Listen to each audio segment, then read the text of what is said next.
What's up, everybody? It's Chris Hardman here with Leiland Tanner, and we are here to record part 2 of our Ezra's Eagle episode. We're going to go into some of the other stuff Ezra saw, some of the other visions he saw. Leiland has a great presentation set up for that.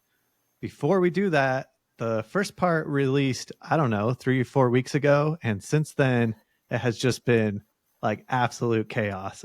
I don't know if Trump was convicted at that point. I think he got convicted right after that episode. Everything's a blur to me, to be honest. It's all just like really meshed has been together like at this point. insane. So Trump got convicted. His sentencing was going to be July 11th, right before the Republican convention. It's now been moved to September. Biden and Trump debated. The whole world saw what happened with that. It seems as though it was a setup for Biden to fail miserably and then open the door for him to be replaced. And as of today, July 3rd, it's like everybody has turned on him. The Washington Post and the New York Times released stuff today saying he's going to drop out. Biden is saying he's not going to drop out, which is interesting.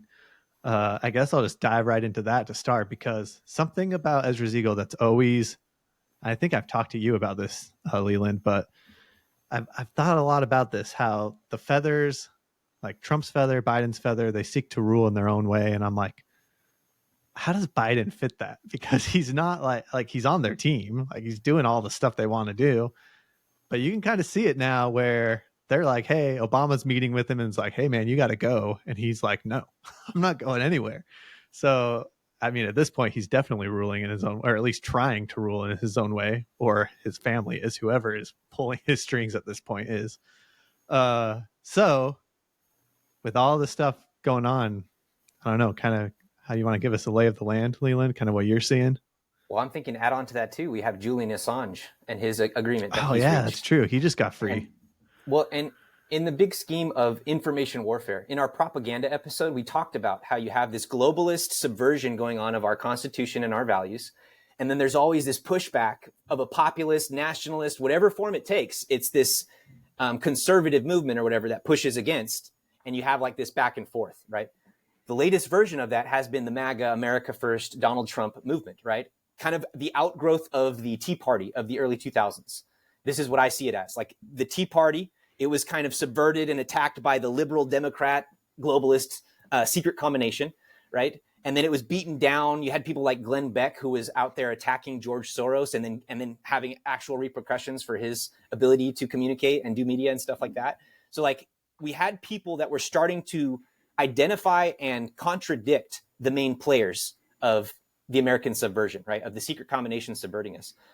It evolves with the help of guys like Breitbart, right? And I did a thread on this recently too, to kind of see Breitbart's rise through the early 2000s leading into 2011, 2012, when he's killed or he dies.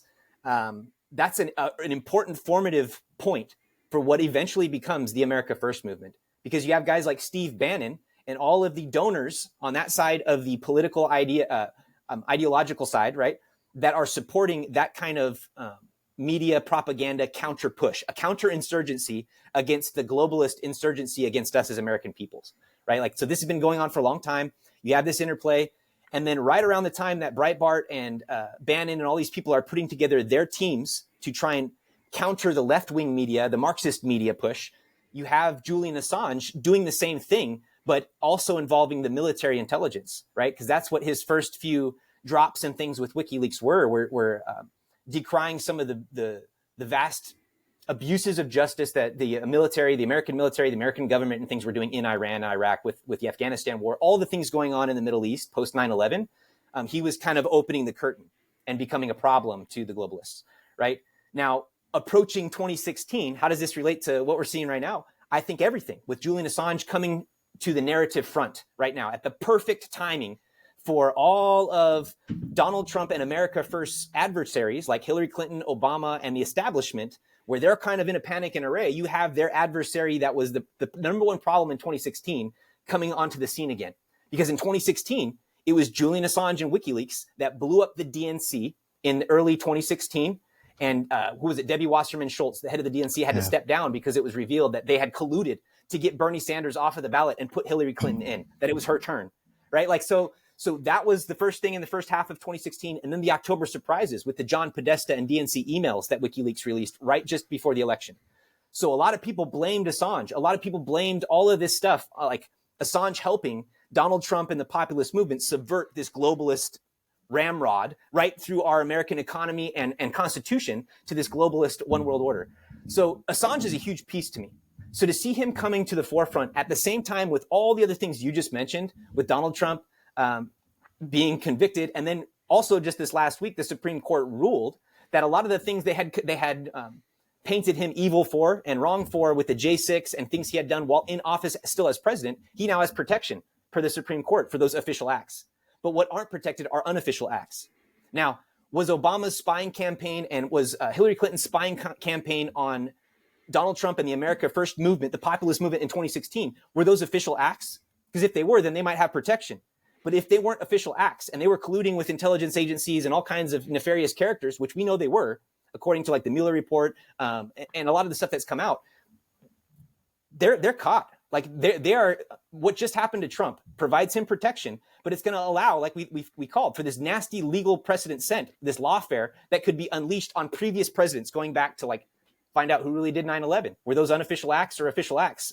And the guy, was George Bush involved in that aspect? Now, I'm going down way conspiracy rabbit holes with all this, but I think we're at that point where we're pulling on the thread of the sweater that's going to unravel it all. I think Julian Assange, if you followed the Q drops, I did, and Assange is mentioned constantly as being like the source for understanding. Like they blamed the hacking and the emails coming out and stuff on Russian hacking, that Assange was getting it from Russian sources. This is why Donald Trump is a Russian asset and these types of things. While Julian Assange over and over again, he like expressed or said that it wasn't Russia. And this gets into like the Seth Rich conversation, all these things. So like, these are the same players that are right now telling Joe Biden he needs to step down.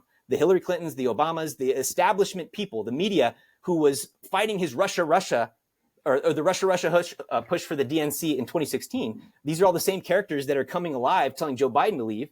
And now Assange coming back onto the playing field.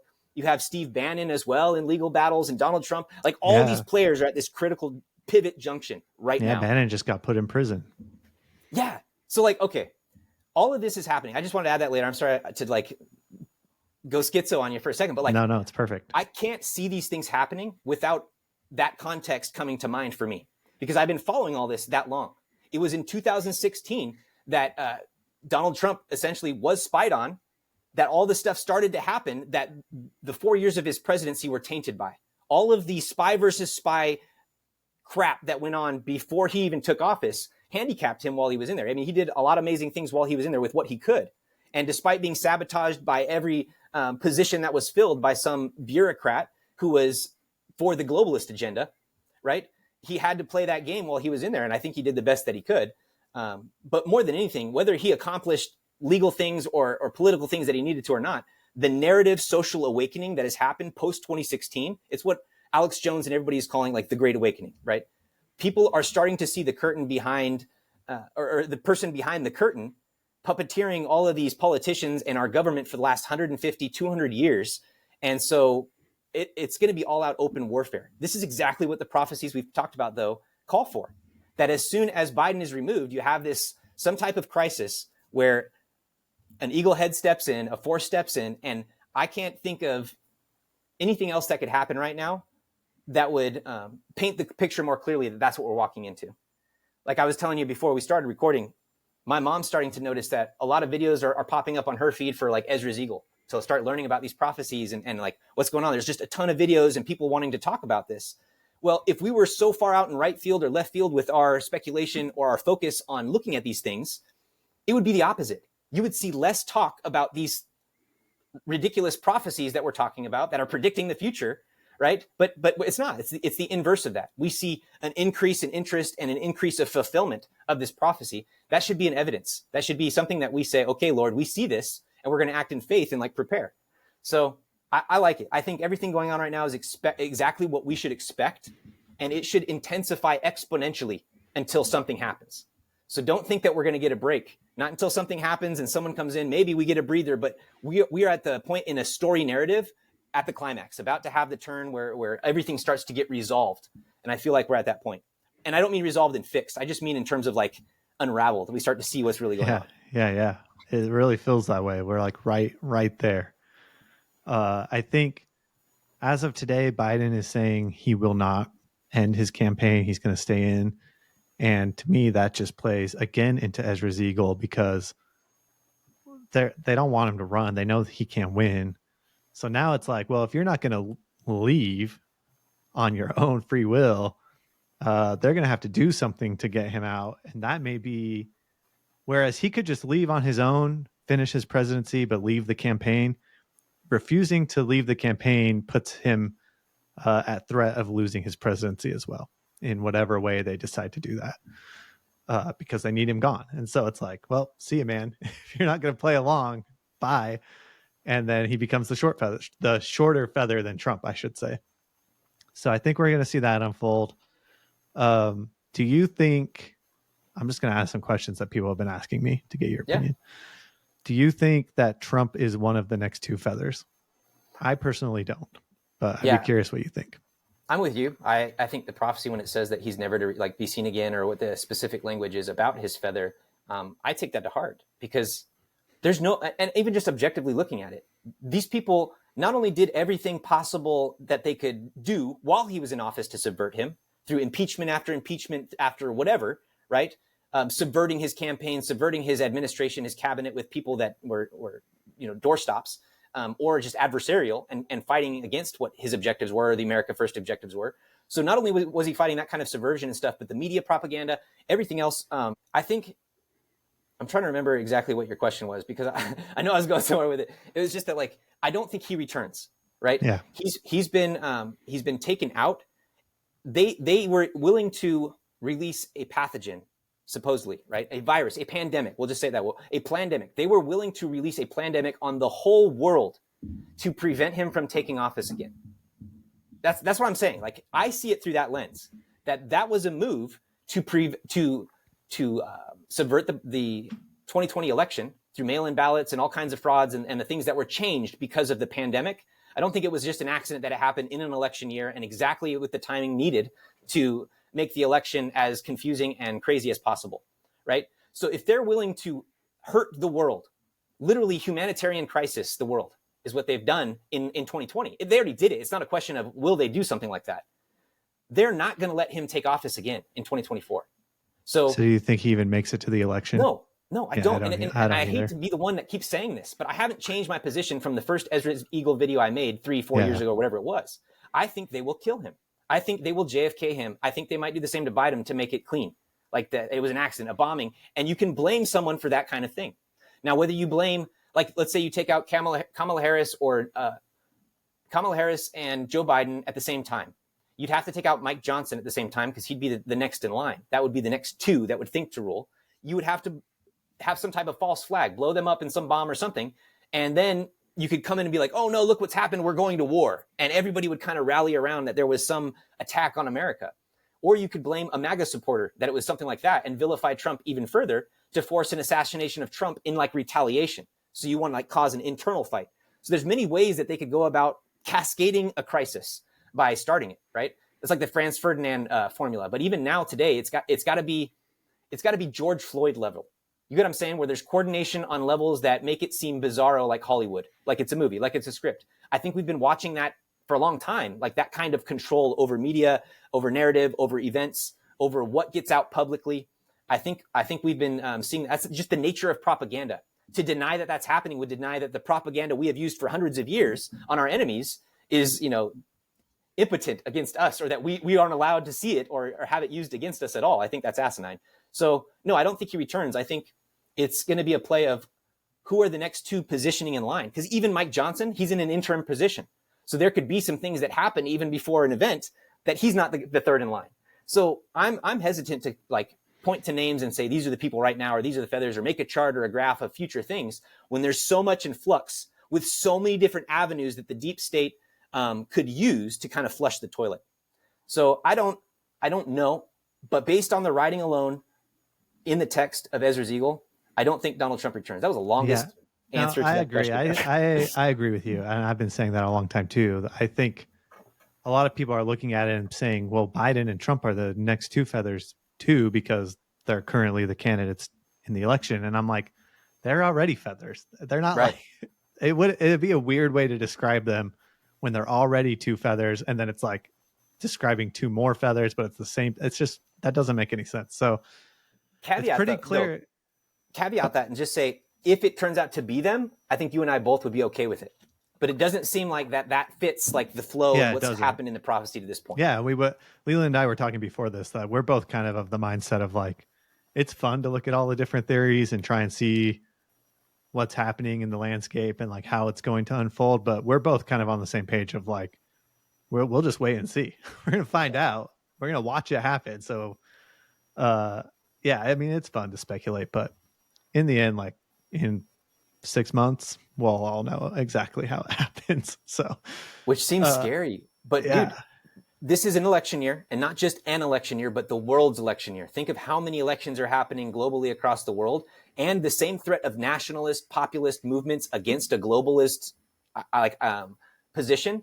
It's happening everywhere. So it's not that we're the special ones and only here in America is this happening. This is a global sensation, a global phenomena. And I think that's where we get into the realm of like really admitting to ourselves that this is the end times, that never before has it been so global and connected, except possibly before the flood, right?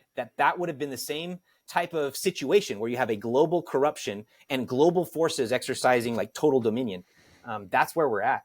So it's like, I'm convinced every day that news comes out that like, I'm comfy. We're comfy. We've made the right investment in Christ, in the Church of Jesus Christ of Latter-day Saints.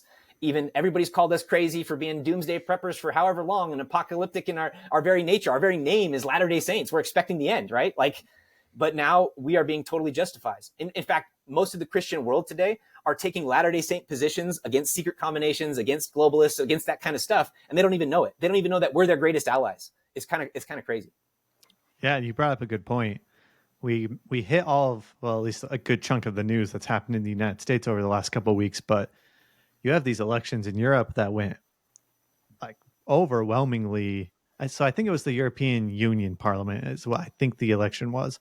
And in all of these countries, in France and the Netherlands and everywhere, in the UK, it's happening. Like it's the far right groups that are just dominating these elections to the point that Macron took a bet and dissolved parliament and was like, I'm going to, so I don't want to get too much into this. This is way sidetracked, but the bet is like clearly the European Union elections went far right. So if I'm Macron, I dissolve the parliament to force new elections in France in the hopes that I can get every other party in France to align with me and beat the right and at least have control over the government for an extended period of time, further than he would have. And so they did that. They had their first round of elections on Sunday, and the far right party dominated, just like destroyed everybody. And so they're really, to your point, they're losing control all over the world. It's not even just the United States anymore. It's like everywhere. It's just slipping through their fingers. Well, think about our big picture that we walked through, the propaganda narrative of like psyops and psychological information warfare. We have post World War II, we have been living in what they call a rules-based order, right?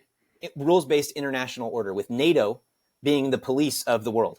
This is like, in my mind, this is the third beast with the leopard, with the four heads, the four wings that Daniel sees, like in micro. The UN is the leopard of our latter-day version of that prophecy. The UN is collapsing. All that Western structure post World War II is starting to fall, like you just pointed out, with this uprising of nationalist right-wing movements that are pushing this totalitarian thing like the opposite direction. You have this pendulum swing happening in full force because they pushed way too hard in 2016. All through the 2020s or the 2010s, they pushed way too hard on their demoralization ideologies and their immigration policies, specifically there in Europe, in terms of flooding the zone with foreigners to create conflict, to create destabilization, that kind of stuff. It's being recognized by all the people there. And I think that's the response you're seeing from right-wing populist movements to this blatant breakdown of these nations' long histories, their cultures, their constitutions, everything about them is being subverted in the name of this new reshaping of global geopolitics that NATO and the West and this rules-based order has been unrighteously exercising through warfare for the last 50, 60 years or whatever. We're at the transition where it's needing to change. It's by they had in design, I think it was 2020, or their original agenda was like 2022 or something. And then Donald Trump came in and now it's 2030, where they keep having to push it because there was this kind of gap stop by, again, populist pressure. So they're having to readjust and reassemble and revamp their plans over and over again. And that's where it's become obvious to all of us that they're overplaying their hands left and right. And that's what I see that we're in the midst of. It's crazy to talk about these things in one moment with you, like right here. And then everybody goes back to their normal lives. You go and watch TV, there's the football game and blah, blah, blah. But this stuff is slowly turning all the while. This stuff is slowly developing all the while. And it's like, I like the phrase that you say where it's like, nothing's ever happening. Because that's what I'm trying to express, that it's perceived like that to the ants, right? But then something happens because we've been moving this whole time. And we're at the cliff and it's about to fall over.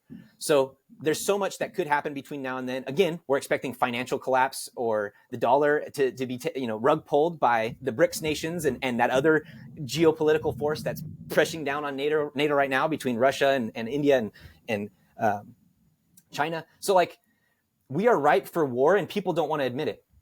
And I sound like the crazy person for like just pointing to what's happening. It's not just that the emperor has no clothes, but the puppeteers and everybody and the whole court that was supporting the facade, they're all naked. You know what I mean? And we all see it. So it's to me, it's amazing time to be alive, but it's like, I'm tired of saying like, I told you so. And I'm ready to look into the future. And I think our focus on the next prophecy in Ezra's visions as well is going to bring us to that, like, let's zoom out, get the macro big picture perspective so that we don't turn into the ants and only see what's directly in front of us here. Yeah, I love it.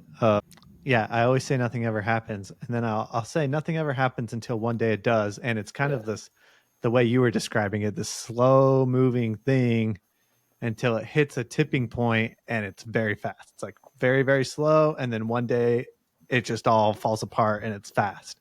And I think that's where we're at. Wasn't it you that brought up where it's moving fast? Turning? Yeah. Like the yugas and stuff like that. Yep, in India? I did. Yeah, on the Dwell. I think it was the Dwell episode, wasn't it? I don't know. Yeah. I brought it up somewhere. It's all a blur now to me. But keep that in mind with this concept that we're saying, that you're living through that turning. You're living through that giant rotation of social order, right? But not only that, but that fourth turning, when you zoom out and actually look at what the ancients believed about these revolutions of time and ages, we're going to get into some of that with this, because these are called sun ages or solar ages or the ages of man, where they change and turn.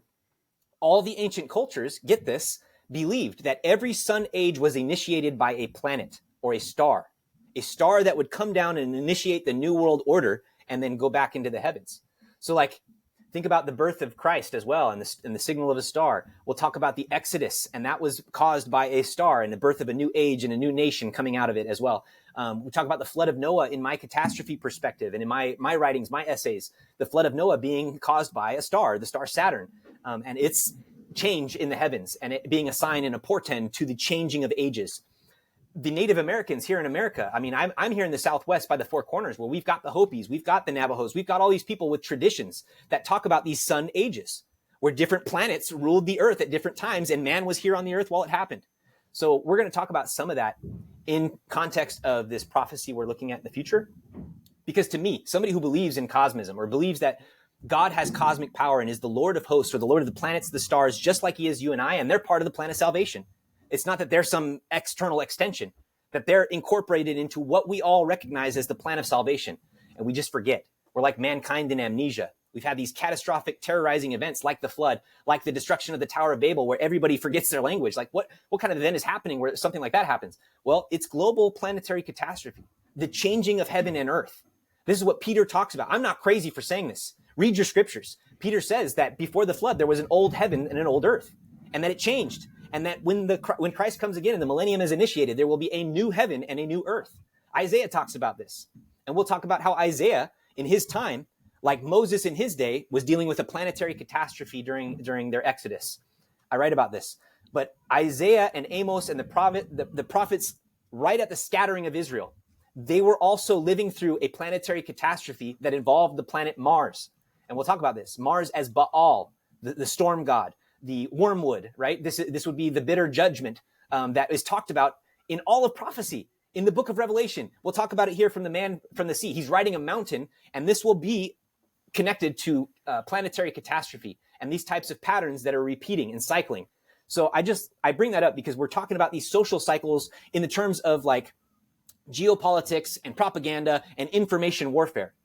But what I'm also bringing to the table is that these very same cycles play out naturally, according to natural law, according to the cosmos, according to God's structure and how he's provided a place for us to be in a probation, right? So I think that's good to touch on there. I don't know where to go from there.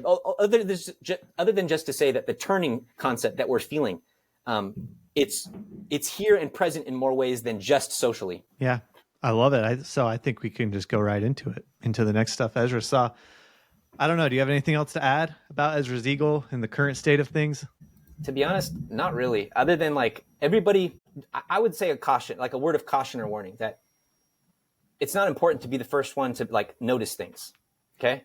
What's important is like seeing how it fits into the big picture of prophecy, seeing how it's going to help us to be more righteous and to understand the scriptures better, or to avoid folly and deception, right? Like that should be the ideal, not to be somebody who's finding things first, or just take the pride out of it would be my caution in terms of Ezra's eagle stuff. Because we're going to have a lot of people that are going to be wanting to know about the prophecy. And I was telling Chris earlier than this, I'm very salty. I don't have the patience for some people on their path to awakening, because I perceive it as being late, like intentionally. Like you've ignored all this for so long and now you want to jump in and tell me what to believe.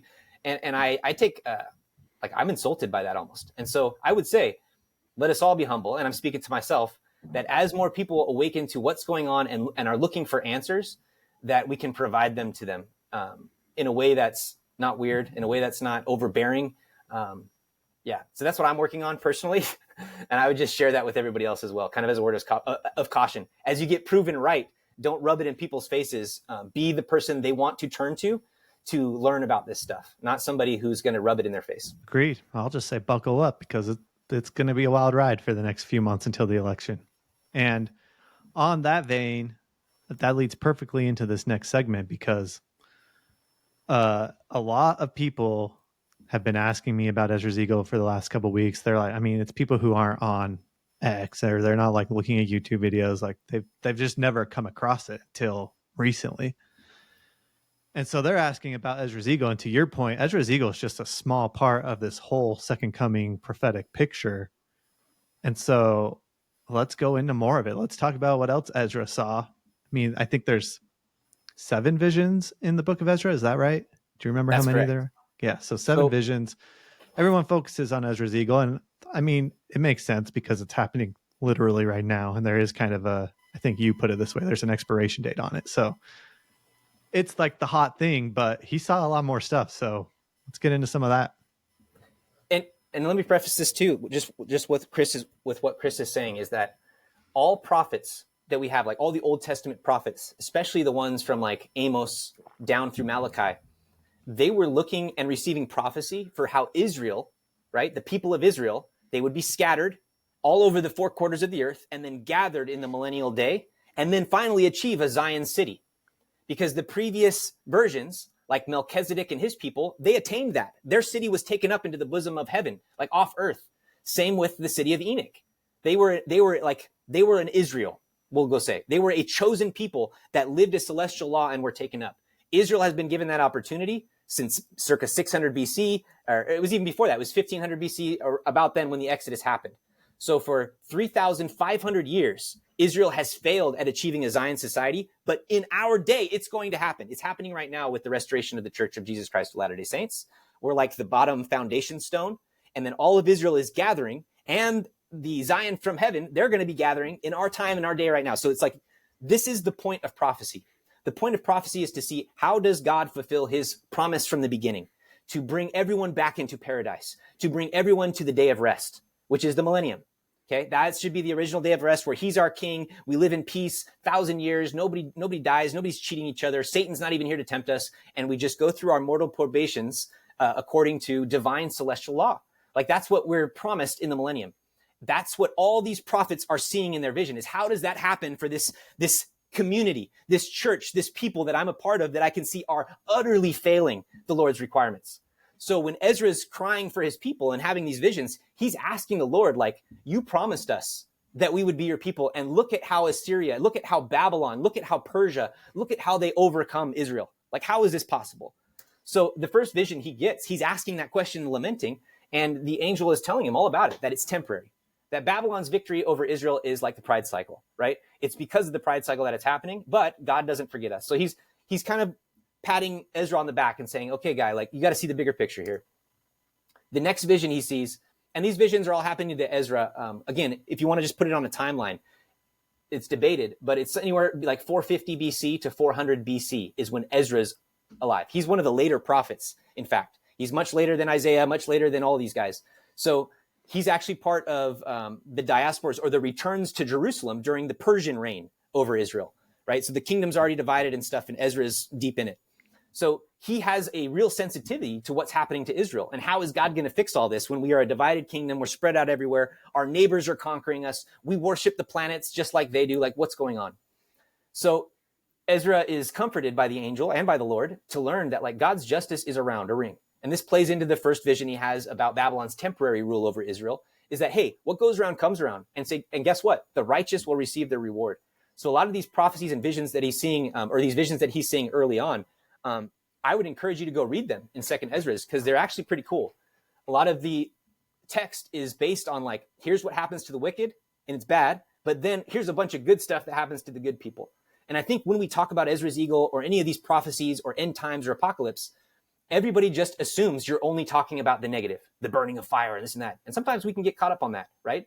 But just remember, there's an equal and opposite positive part of prophecy for the righteous and for the people that are God's children and disciples that are trying to keep their covenants. They are protected by miraculous means. That's what the whole vision or journey of the Exodus by Moses' hand is. An example of how through a planetary catastrophe, God could still preserve a large group of millions of people. Like, it's amazing. But we're told that the second coming is going to dwarf all that with the gathering of that same body and people and their ancestors and doing it globally. That's what we're a part of. It's crazy. So the fourth vision Ezra sees is about a woman. And I don't remember all the details, but essentially it's the same metaphor that's used all throughout Israel's history as being the bridegroom of the king, Christ, Jehovah, right? The same as John sees in Revelation, where there's a woman who bears a child, a man-child, who turns into a government. But that woman is the church. It's the people. It's the kingdom of God on earth that God tests us through. So the woman transforms into a city. And this is the ultimate restoration of Israel as God's chosen people again in the end times as Zion. This is what we're looking forward to and participating in right now, is that woman transforming into the city of Zion. Ezra saw it. So Ezra's eagle's prophecy is actually like surrounded by this big vision of what happens to Israel and how they're protected and become God's city ultimately in the end. In fact, if you want to read all of Isaiah's book kind of as a story, like, what is he telling? What's the story Isaiah's telling? It's that. It's the destruction of the wicked city, right? But the elevation of the righteous city, Zion. And it's the same vision of Israel and their role in transforming the world through Christ, through his covenants, by Christ, being ministers through Christ. This is how the seed of Abraham blesses all the children of the earth. This is the fulfillment of that promise to Abraham, who is essentially like the Adam after Melchizedek. So again, it all comes back to this idea of building cities that are Zion, that are taken up. And I just wanted to point out that the prophecy of Ezra's eagle is like surrounded by this. So in that context, what is the man from the sea that we're going to read about talking about? It's this. It's like the vision of John in Revelation. It's a snapshot of the same thing John sees from like chapter 13 in Revelation on to the end. Okay, it's a snapshot of that. So we'll dive into it, and I hope I can explain myself. A little bit more. The final vision that Ezra sees is a similar vision and experience to what Moses had as the burning bush on Mount Sinai. He sees a burning bush. He receives revelation, kind of like a restoration of the Ten Commandments, and then is commanded to lead a exodus or a diaspora of his people back from Persia into Jerusalem again. So he has like a mini Moses version calling that happens after all these visions are given to him, which is interesting because Moses is the archetype of the Savior who comes and helps and is our Moses during the second coming catastrophe that we're about to study. So Ezra takes a little mini role as Jesus, the Messiah, or as the Messiah for a small group of Jews who return to Jerusalem, kind of, again, as a fractal picture of the big picture, or a smaller picture of the big picture. Am I explaining myself, or do I sound absolutely crazy, Chris? You're my wall to No, throw against. sounds makes complete sense. You're good. Okay. So again, Ezra's visions are pertaining to the condition and destiny of Israel as a daughter of Zion. You'll hear this a lot, that like when you read Isaiah over and over again, it talks about the daughters of Zion. These are the cities of Israel that are meant to be celestial cities. They're meant to be part of Zion. Like, they're meant to be righteous. It's like our stakes today should be, right? That's what they were. Or as a people in the kingdom, I say as daughters of Zion, which can be defined as a people and kingdom in their mission to become a Zion-like society, to receive the kingdom of God during the great day of rest, which is the millennial messianic dispensation, the millennium. So I have this timeline that kind of goes over everything I just kind of outlined, where I have 3 timelines kind of laid out here. Dispensations as we understand them, with prophets at the head. And there are 7, right, that we recognize: Adam, Enoch, Noah, Abraham, Moses, Peter, or the church, and then Joseph Smith as the final last dispensation before the millennium, right here. So this is that. Below, I have the ages of man, according to Hesiod, who talks about the golden age during this epoch before the flow. And then the silver age followed for a short time. Then you had Babel and the tower, destruction of the tower, and also of the plains of Sodom and Gomorrah. All those catastrophes happen, and then the Bronze Age is kind of brought in. And this is the same transition. These ages transition from Adam and Enoch. The Golden Age transitions to Noah during the Silver Age. And from Noah and Melchizedek, right, who would be the Enoch of Noah's age, they're taken up into the city, or into Zion, city of Salem and the city of Enoch. So, like, here's a winning version of what Israel's supposed to do. You form a city like Enoch did, and you're taken up into heaven. It worked then. It worked for Melchizedek and Salem. And then you have Abraham, who seeks the same blessings. Remember, we in our text have this snapshot more than anyone else because of Joseph Smith about what Abraham was doing, what his mission was, what his desires were, what he was seeking, and ultimately what God told him and showed him. And God told him and showed him all the same cosmic stuff that was happening before. This is why that's why he's got Egyptian hieroglyphics talking about Kolob and other planets and different things, because the world ages previous to Abraham, during Noah and Enoch and Adam, they were drastically different than what we understand them to be today. That there were planets closer in proximity to the earth and interacted, and they were all jumbled up. This is where mythology is actual history in Leiland's world, in the world of the gospel is how it should be. So this timeline's cool. I made it. It's actually for my next essay coming up, and I kind of altered it for this presentation. But here's Ezra right here, when Israel, through Abraham, is the next version of this city of God to be taken up.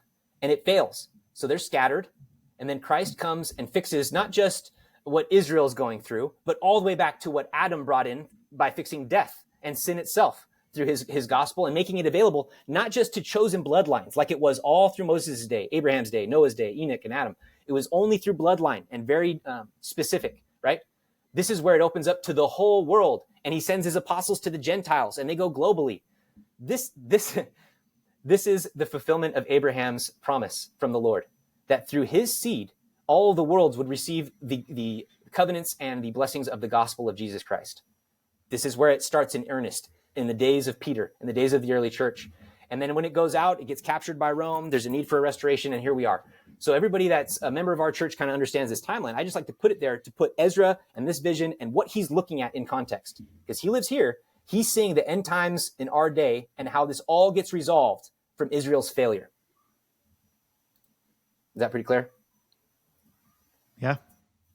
So here I'm going to go back to the Bible dictionary in our own scriptures, where it talks about the second book of Ezra, what we're reading from.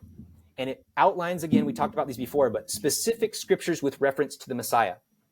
Now, this chapter 12 reference, 12:32, that's in the Ezra's eagle prophecy. We already read that. That's when I think it's the lion. I think it refers to that. That's the lion scripture. This one in 7:28 through 29, this is a part of, which vision was that? The inheritance of godly versus ungodly. So again, in one of the visions, he's talking about what will happen to those who accept the gospel. And this is interesting because in the Apocrypha, Jesus and Christ, those names are specifically mentioned in this second Ezra's book. Now, they're going to be the scripture nerds who are going to be like, well, technically it was written at this point or this day or whatever. But I just think it's cool that in the Apocrypha, this is one place where Jesus by name or Christ by name is mentioned and referred to essentially as Jehovah.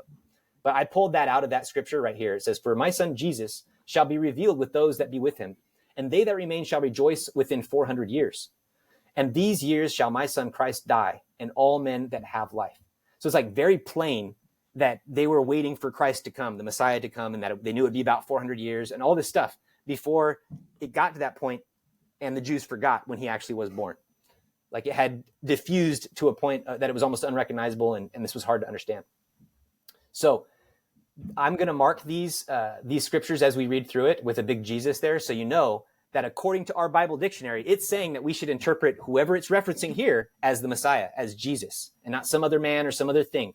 Because I have read some interpretations or people speculating on this chapter in particular that aren't taking into account what the Bible dictionary is referring to here. It's kind of guiding us to say, hey, if you're going to read these and take these seriously, they deserve special notice. Know that they're talking about the Messiah and no one else. Because I've seen others, like outside of our church and things, attribute this man from the sea that Ezra sees as the devil or the Antichrist, because he comes and brings fire from sky and stuff like that, like the Antichrist kind of does. Which is funny, because the Antichrist, as we talk about ad nauseum, only imitates what Christ can do. So you would expect them to do similar things, as trying to pretend to be one another. So let's read the whole chapter one time through, and then we'll break it down. It's relatively short enough that I can do that. So if you don't mind, do you want to read it, or I'll read it? Go for it. Okay, yeah, because I have it marked. Or we can take turns like primary. I don't know. Whatever you want to do. I'm good if you want to do it. I'll do it. I actually subbed in primary, just as a side note. I'm a Sunday school sub, and I subbed as the primary chorister for the first time ever in my life on Sunday. And I had a blast. Like, I was terrified. Nice. But man, those kids are awesome. And I'm kind of jealous of those of you who have callings in primary and get to be there every day. And I know you're jealous of everybody else who's in gospel doctrine or whatever, but like, it's amazing how the church works like that. Okay. 2nd Ezra chapter 13. Again, this is in the Apocrypha. This is right after the interpretation that's given about Ezra's eagle. So this is the very next vision. And it came to pass after 7 days, I dreamed a dream by night. And lo, there arose a wind from the sea, that it moved all the waves thereof. And I beheld, and lo, that man waxed strong with thousands of heaven. And when he turned his countenance to look, all things trembled that were seen under him.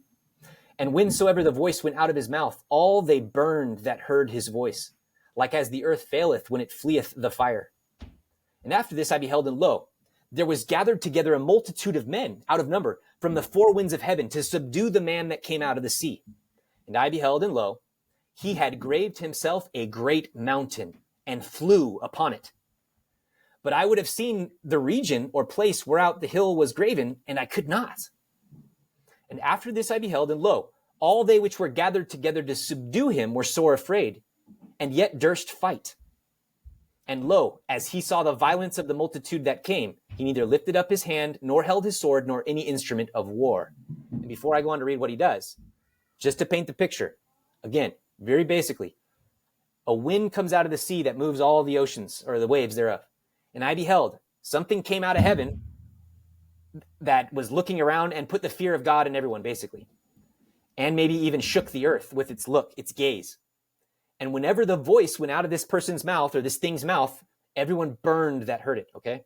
That's kind of how we describe the Holy Ghost, as a still small voice or a burning fire in the bosom, right? That's how it's described in Book of Mormon chapter, or 3rd Nephi 11, when Christ comes down after the catastrophe and is speaking from heaven, or the Father is speaking from heaven, is that they felt it in their hearts first as a burning, right? Or that it was something that was perceived more than just by your ears. So after this happens, this appearance happens in the sky, a big group of people go to fight or stop or conflict or contend with whatever's coming. The other element that's added here is that this thing coming had graved himself a great mountain and flew on a mountain. This makes no sense to anybody that's, trying to see this as something literal, if you don't understand the symbols that are being used here. So I get it. I get why this is confusing to so many people. But I think we have a good answer for this, and we're going to go over it. So he graves this mountain and he flies upon it. And Ezra can't see where this mountain's created from. After that, all these people are gathered and they're going to fight him, and they're afraid. They're afraid, but they're going to fight him. And he doesn't lift up his hand. He doesn't lift up a sword. He doesn't lift up any weapon. And this is what he does. In verse 10, I pick up and read. But only I saw that he sent out of his mouth as it had been a blast of fire, and out of his lips a flaming breath, and out of his tongue he cast out sparks and tempests. And they were all mixed together, the blast of fire, the flaming breath, the great tempest, and they fell with violence upon the multitude, which was prepared to fight, and burned them up every one, so that upon a sudden of an innumerable multitude nothing was to be perceived, but only dust and smell of smoke. When I saw this, I was afraid.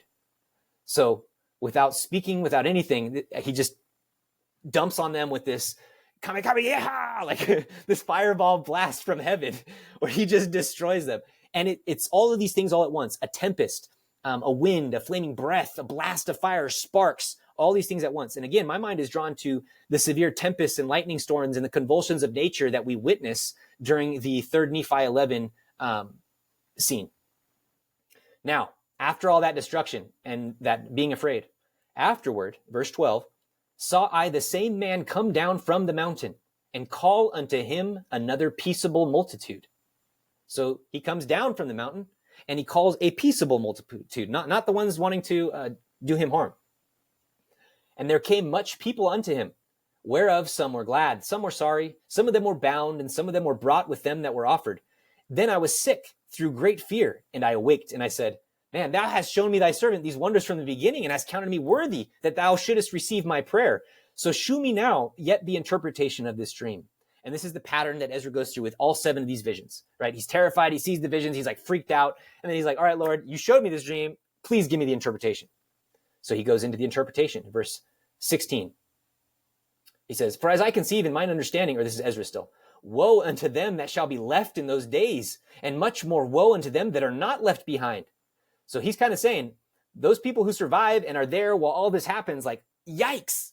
And even those who aren't left behind and that die in that thing, yikes even more, right? Kind of that's how he's exclaiming at this point.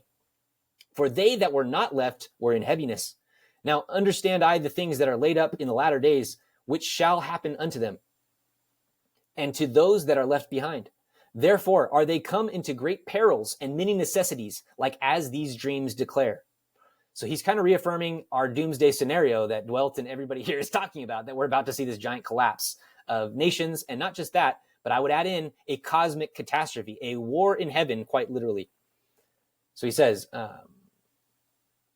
Yet the interpretation of the vision shall I shew thee, and I will open unto thee the thing that thou hast required. Whereas thou hast spoken of them that are left behind, this is the interpretation. He that shall endure the peril in that time hath kept himself. They that be fallen into danger are such as have works and faith toward the Almighty. So this reinforces our point. How do you counter a falling mystery Babylon?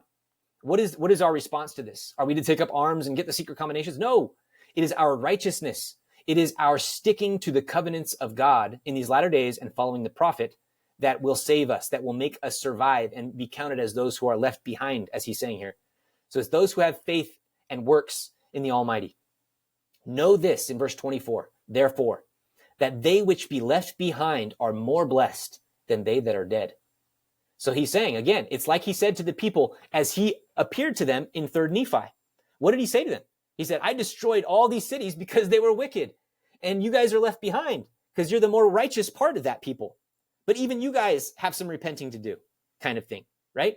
That's the same thing that's being applied to the second coming and the last day. That's why the Book of Mormon, again, is kind of our touchstone and looking forward to how do we prepare for this cosmic catastrophe and collapse of nations and secret combinations overcoming. We be righteous. We be righteous and we preach the gospel. We baptize. We exalt the saints. That's the way that we overcome this. That's the way that we survive and be counted among those that are left behind. Verse 25. I'll just throw in real quick, and kind of because it kind of relates to that. I think one of the points of studying prophecy, and a reason I would encourage people, if you are studying it, to be open and talking about it, is that as these things happen, people, one of the big points I think is people are going to see this stuff happen and turn back to God. That, like, there's a lot of people around me who have left the church recently, and I'm like, it hurts because it's like you're so close. You just need to hold on just a little bit longer, and you're there. Like, you're right there. And then I have to remember, like, God's got a plan.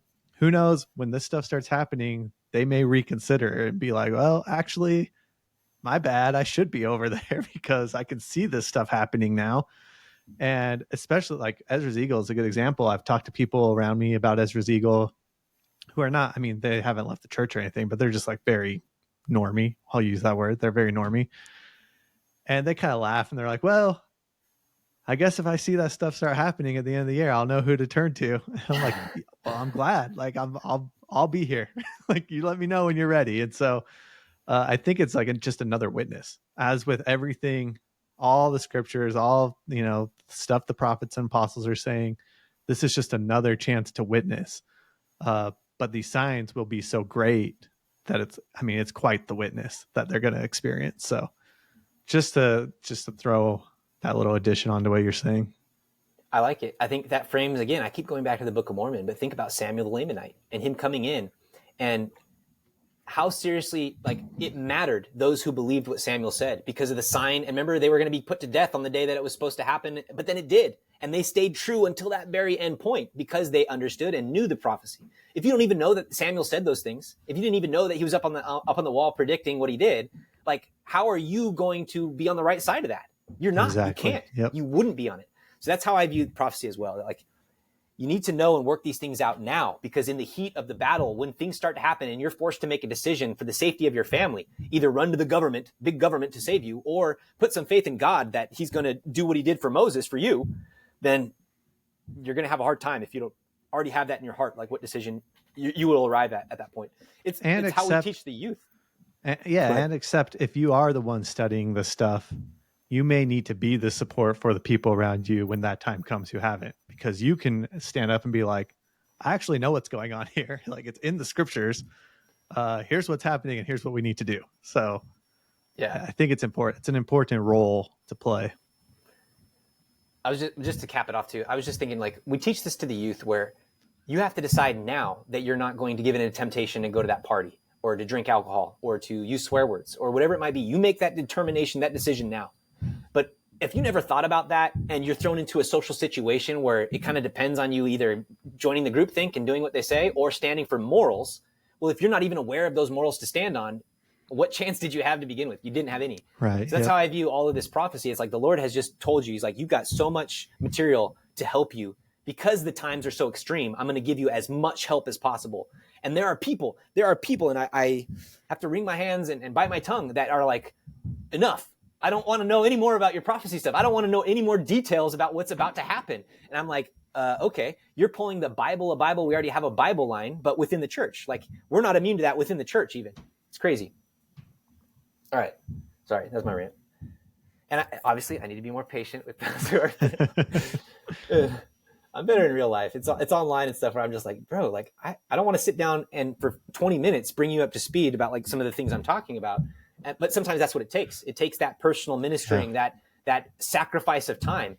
And when I do it in the right spirit, in the right ways, I know the Lord benefits and everybody's edified, kind of thing. But when I'm salty, hopefully you can just point him to these episodes now. Exactly. Like, that was nice then.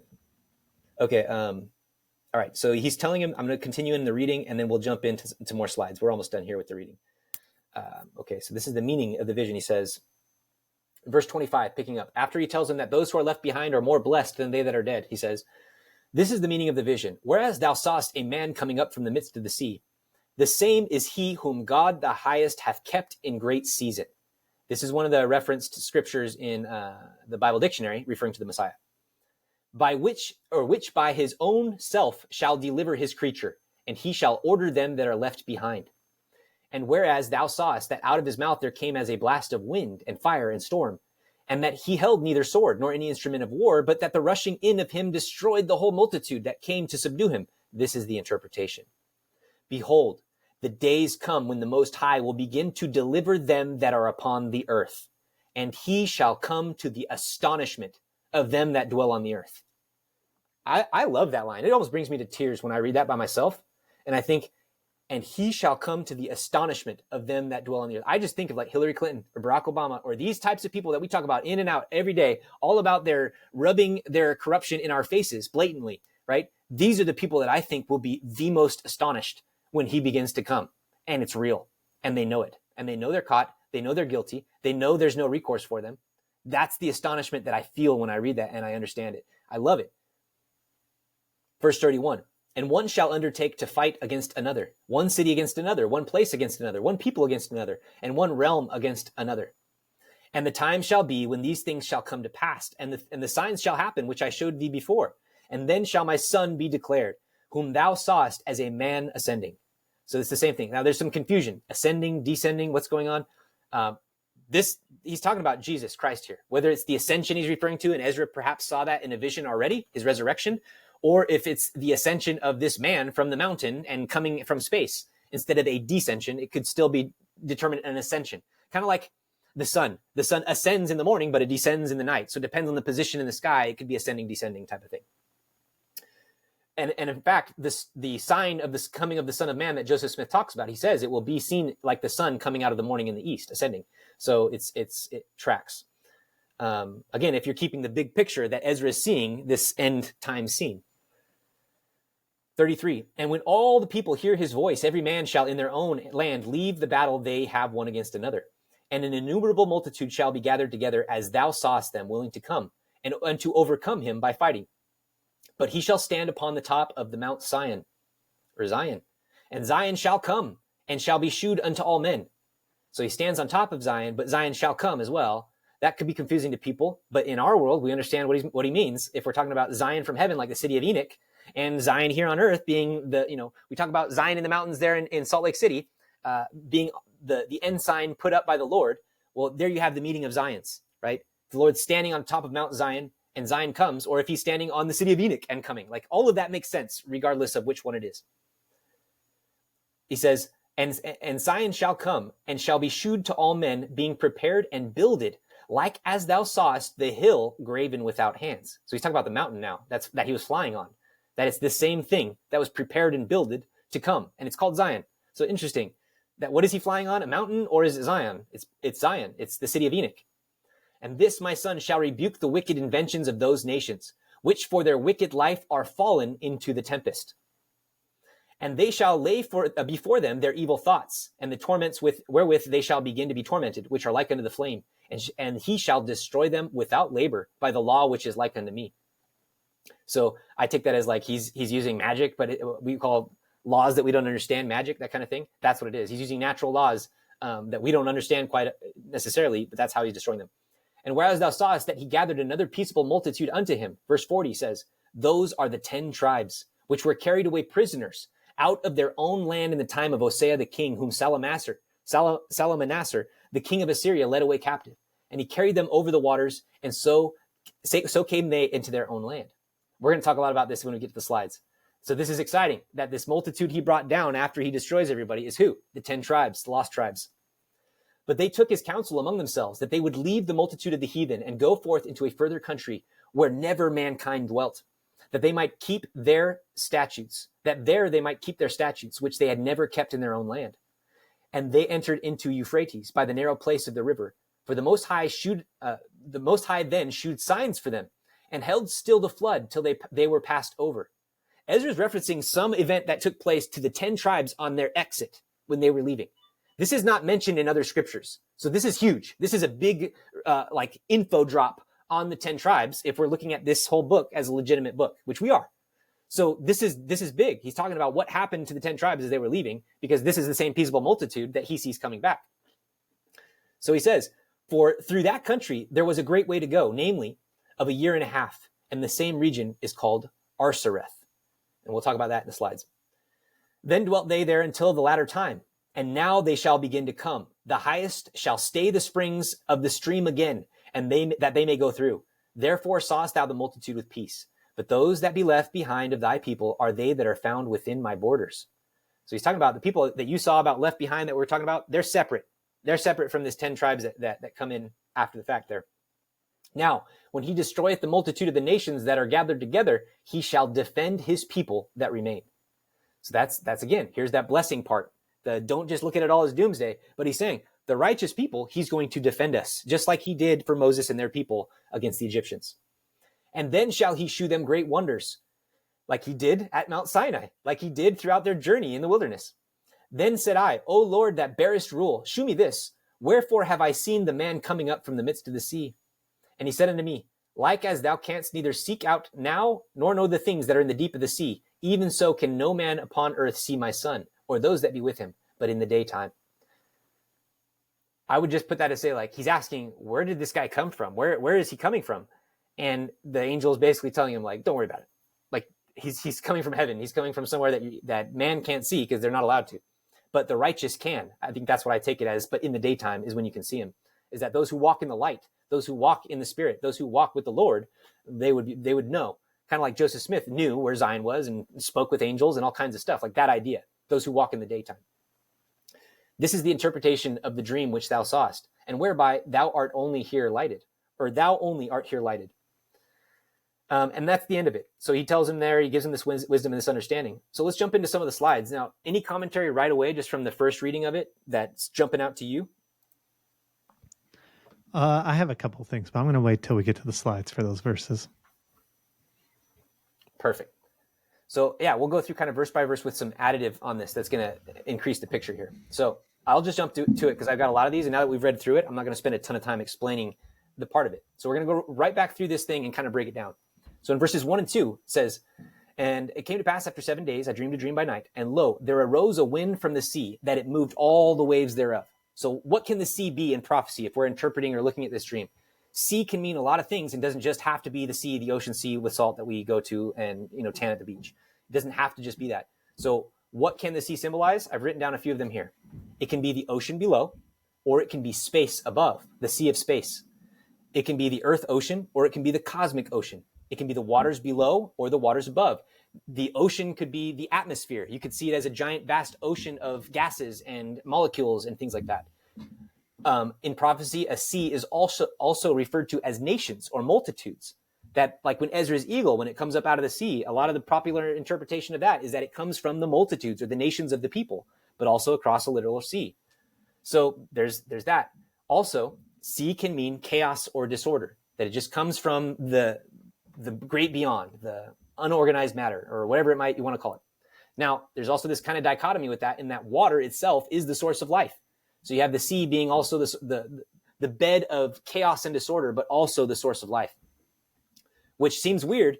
But when you read all of creation mythology, and even in Genesis chapter 1, when it talks about the separation of the waters, creation mythology, divine creation begins with primordial waters or a sea, and with chaos or a wind or spirit that broods upon it, and it broods on the waters to bring form to that formlessness.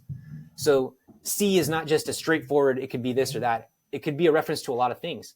In this one, it seems pretty clear that they're talking about space and the oceans and like physical nature, the natural things. Now, another thing I just want to play here too is that in an electric universe, which is the perspective I bring, and I'm not saying everybody at Dwelt or anybody has to believe this, but to me, this strengthens my testimony and the interpretation of these things. That if the universe is electric and the Earth is an electric node in our solar system, it's receiving constantly energy in and out from these electrical currents called Birkeland currents that are attached to the sun, that are attached to the other planets, and that receive energy and light from them. Like this is the light of Christ, like essentially is connecting everything through electromagnetism in the solar system. This is not accepted by mainstream cosmology or astrophysics and these types of things. They don't believe that electromagnetism is like permeates everything. They think gravity is the sole mover of stuff. But in our paradigm, light is. That's what Jesus created everything through and by, is light. And light is electromagnetic in nature. So it's kind of weird that we just stick to gravity and ignore electromagnetism in space. Again, I'll talk more about that later. But so think about this. Let me see if it plays this video in the audio. I don't know if I clicked audio or not. Can you hear that? I don't think you can. I'll skip this. This video is just a quick video that shows how the wind patterns, you can look at them at the different layers using different tools. They're driven externally. So like the atmosphere is driven by these giant currents that come down, these Birkeland currents that twist the atmosphere, and it translates down into energy through like an electric circuit in the earth and causes weather changes. So if there's a wind that arises from the sea that moves all of the oceans, this could be an outside force exercising great power on the earth. That's kind of the point I wanted to make. The video makes it better. It's just an electric universe video that talks about electric wind and the sun and stuff. So it's a natural process, but to me, it makes sense that if you have a cosmic force approaching, that the weather and everything on the earth is going to change, so that wind would be something that precedes destruction. In the Tower of Babel, that's exactly what happened. There were great winds that preceded the huge cataclysms, the lightning strikes, and the destruction of the tower ultimately. The brother of Jared, their barges were built like submarines because of the tremendous winds that the earth was experiencing during that catastrophe. They were like submarines, and there were great winds that pushed them across the ocean. So same idea. So there's a cosmic catastrophe happening. Now, the next section, it talks about this man who had graved himself a great mountain and flew upon it. We already alluded to this. But a mountain in symbolism is a temple, is a rock, a mountain is the pillar between heaven and earth. That's why a mountain of the Lord's house is what the temple refers to. And the temples are built to look like mountains, right? So this whole idea of a mountain is what he's graven on. It's a temple, it's a city, it's a rock, it can be all of those things stacked onto each other, because that's what our symbolism allows and gives us. So even he refers to himself in Moses 7:53. He says, I am Messiah, the King of Zion, the rock of heaven, which is broad as eternity. Whoso cometh in at the gate and climbeth up by me shall never fall. Wherefore, blessed are they of whom I have spoken, for they shall come forth with songs of everlasting joy. The earth is also referred to as the footstool of this throne, of the throne of God. And look how he's standing on it with his feet here and sitting in his throne, right? So he's going to come with his throne and attach himself to the earth, is essentially what happens in the millennium, is that he comes and he becomes our light and is going to be the planetary catastrophe that brings to pass the millennium and the change of state that needs to happen on the earth for it to be like a paradise again. So could the described great mountain in Ezra's prophecy be the heavenly Zion, the heavenly side of the stone cut without hands, the kingdom of God? My argument is yes, it is. So remember this, that the millennial kingdom of God, it consists of two parts: the church, the woman, and the man-child, or the kingdom of God. And I have it here. The church as a daughter of Zion through the restoration on earth, and the church of Zion in heaven, or Enoch, Melchizedek, Adam, like Adam, Michael, all those cities that were taken up into space, like the city of Enoch, those are going to come back and join with our kingdom here at this event. So I pulled up section 65. I just want to read what it says in the chapter heading there. This whole section 65, it's about the keys of the kingdom of God are committed to man on earth again through Joseph Smith, and the gospel cause will triumph. It says the millennial kingdom of heaven will come and join the kingdom on earth. This is the stone cut out of the mountain without hands that Daniel saw. So this is the first three verses of that section 65. Actually, this is the whole section right here. So in this section 65, it says, the keys of the kingdom of God are committed unto man on earth, and from thence shall the gospel roll forth unto the ends of the earth, as the stone which is cut out of the mountain without hands shall roll forth until it has filled the whole earth. Yea, a voice crying, prepare ye the way of the Lord, prepare ye the supper of the Lamb, make ready for the bridegroom. Pray unto the Lord, call unto his holy name, make known his wonderful works among the people. And then here it is, call upon the Lord that his kingdom may go forth upon the earth, that the inhabitants thereof may receive it, and be prepared for the days to come, in the which the Son of Man shall come down in heaven, clothed in the brightness of his glory, to meet the kingdom of God which is set up on the earth. Wherefore may the kingdom of God go forth, that the kingdom of heaven may come, that thou, O God, mayest be glorified in heaven, so on earth, that thine enemies may be subdued. For thine is the honor, the power, the glory forever and ever. Amen. Do you see how this section is speaking directly to what we read in chapter 13? That he's talking about coming in his power and glory, destroying the wicked, and making justice for the righteous, bringing Zion to meet Zion on earth. Even more confirmation that this is going to happen from 2019 General Conference. Here's Elder Christofferson, who's very aware that this is the scenario. Why do you think President Nelson is talking about the most important thing to happen on the earth right now is the gathering of Israel? Because this is what precedes these big events. We're not the ones that fight Mystery Babylon, you guys. We're not the ones that fight the secret combinations. God comes down and destroys them utterly with Zion. So I want to read this. He says, first and crucial for the Lord's return is the presence on earth of a people prepared to receive him at his coming.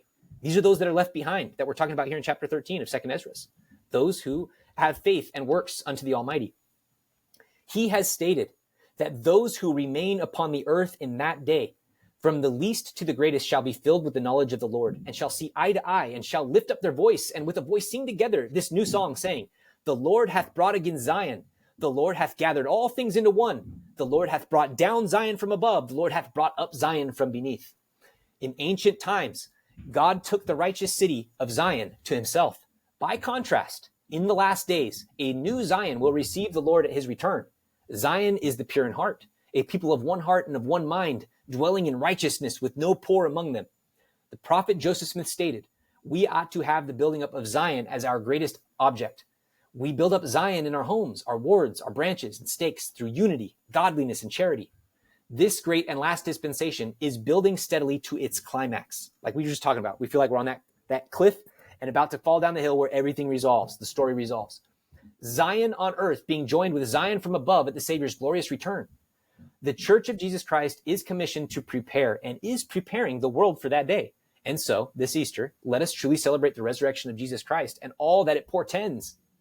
His return to reign for 1,000 years of peace.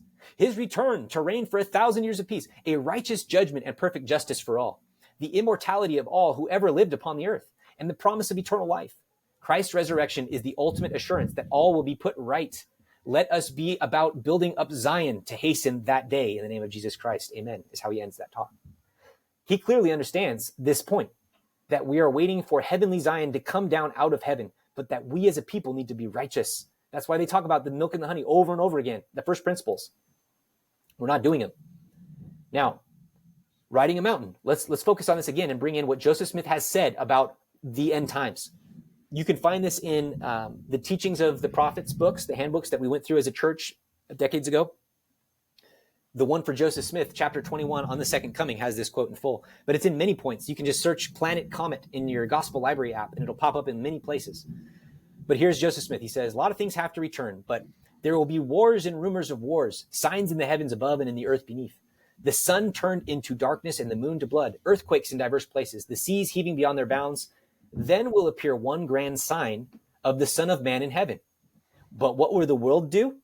They will say it is a planet, a comet, etc. But the Son of Man will come as the sign of the coming of the Son of Man, which will be as the light of the morning cometh out of the east. So there's that quote where he's talking about what? A planet or comet is the grand sign. It's the agent. It's the omen that those destructions are about to happen. The agent and literal heavenly body of the Passover, right? That is going to be seen approaching by everyone.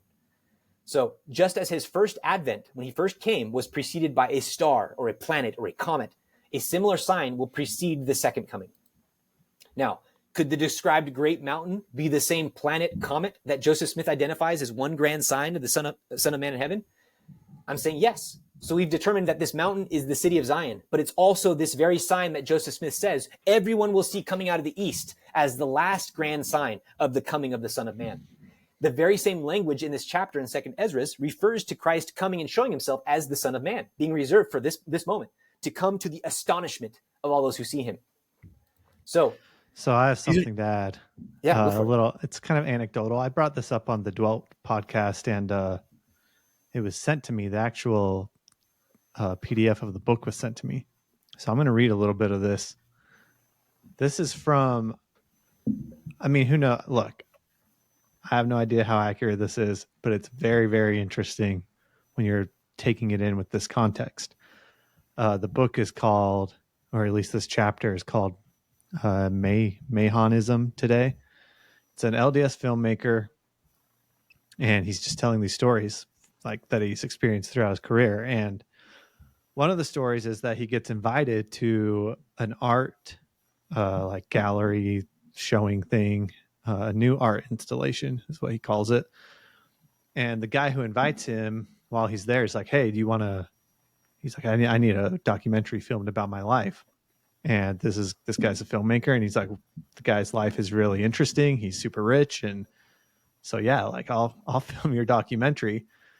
And the guy ends up saying, well, we're going to go to, I mean, this isn't in the same conversation, but later as he's making the movie, the guy's like, I've been invited to Bohemian Club at Bohemian Grove. I want you to come and, see what we do. And so he asks the guy about it, and he's like, what is it? He's like, I had never heard of the Bohemian Club, and asked if it was something like the Rotary Club. And the man said, no, it's sort of a secret organization for rich men, business leaders, and prominent artists. He said that it was basically a chance to spend a month acting like a schoolboy again in the woods. There was lots of drinking and sex. It was sort of like a large fraternity. He then said the part that later came back to my mind. So this is the guy talking now. This particular year, I am eager to go because he says in parentheses that he says the name of an important U.S. politician is giving a keynote address. They are going to discuss how the leaders of the world can convince the masses to pay for a more powerful telescope than the Hubble. since we had just launched and paid for the Hubble Space Telescope, which had given us more data on the universe than our current cacophony of scientists could digest in several lifetimes, I asked, why in the world would we waste taxpayer money on a more powerful telescope when we can't handle the data we are getting from the Hubble now? The man smiled and said, it doesn't see far enough. So I asked the obvious, what do you guys want to see? He looked at me candidly and said, the whole thing sounds stupid, really, and I don't personally believe all the stuff they say. I just go for the beer and prostitutes, but they are trying to see the return of Jesus Christ. And I'm like, that fits in perfectly with exactly what you're saying right here. Well, take that anecdote and let's assume it's real, right? That goes straight in line with, how do I know about these planet stuff? How do I dive in this catastrophe stuff? How does any of this available to us at all? Well, people have been talking about this. And in fact, in the occult, like in these secret societies and stuff, they don't treat history of the world like it's taught in academia. The history of the world that's taught in academia and popular culture today is vastly different than what is taught in secret circles or in fraternity groups like that about the true history of the earth and of religion and of spirituality and of mysticism and these types of things. It's a well-kept secret that you're initiated into, kind of thing. So it doesn't surprise me at all to hear that quote. I think I had heard you reference it before in another context, but like they're not. It's super interesting. And he goes on to say, like, the guy's like, well, why do they want to see that? And he's like, because they're going to try and stop him. They're going to try and stop it from happening. Which makes sense if you're super evil and like, you're like, oh, Christ is coming. We have to find a way to stop this.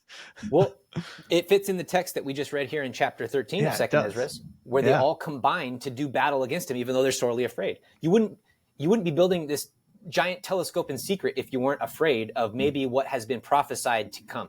Like every source you can imagine. It's not just LDS Christians or whatever. Like every religion you dive into, they talk about an apocalyptic return of the Son of God, essentially, of some divine deity is going to come and wreak havoc and hell upon those who think to rule on this earth.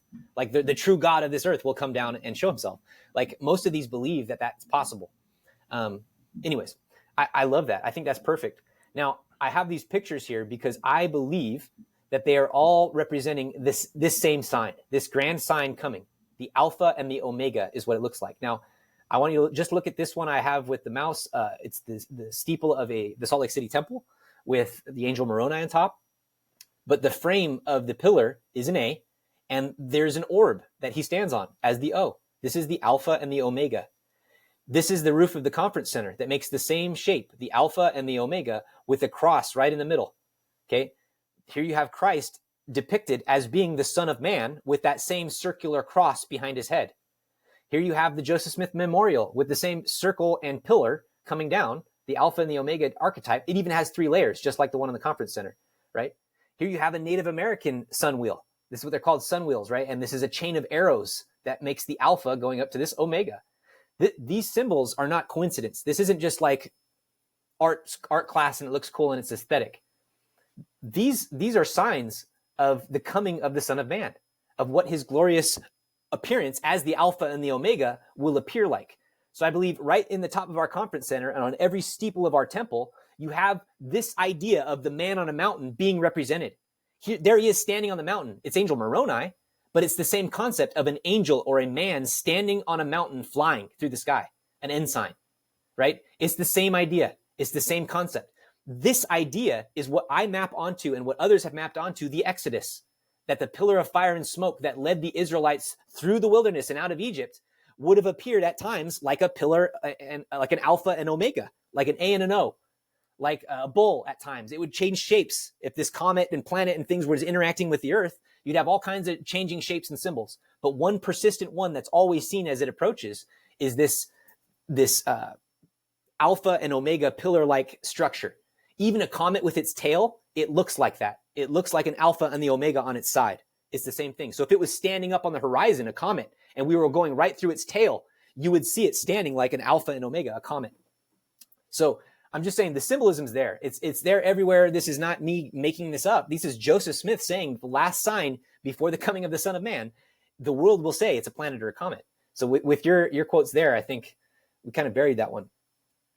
So here's just a graphic. I just AI'd this one. It's not what I expected it to look like at all, but with planets and Christ and and blowing fire out of his mouth. I just thought it was cool.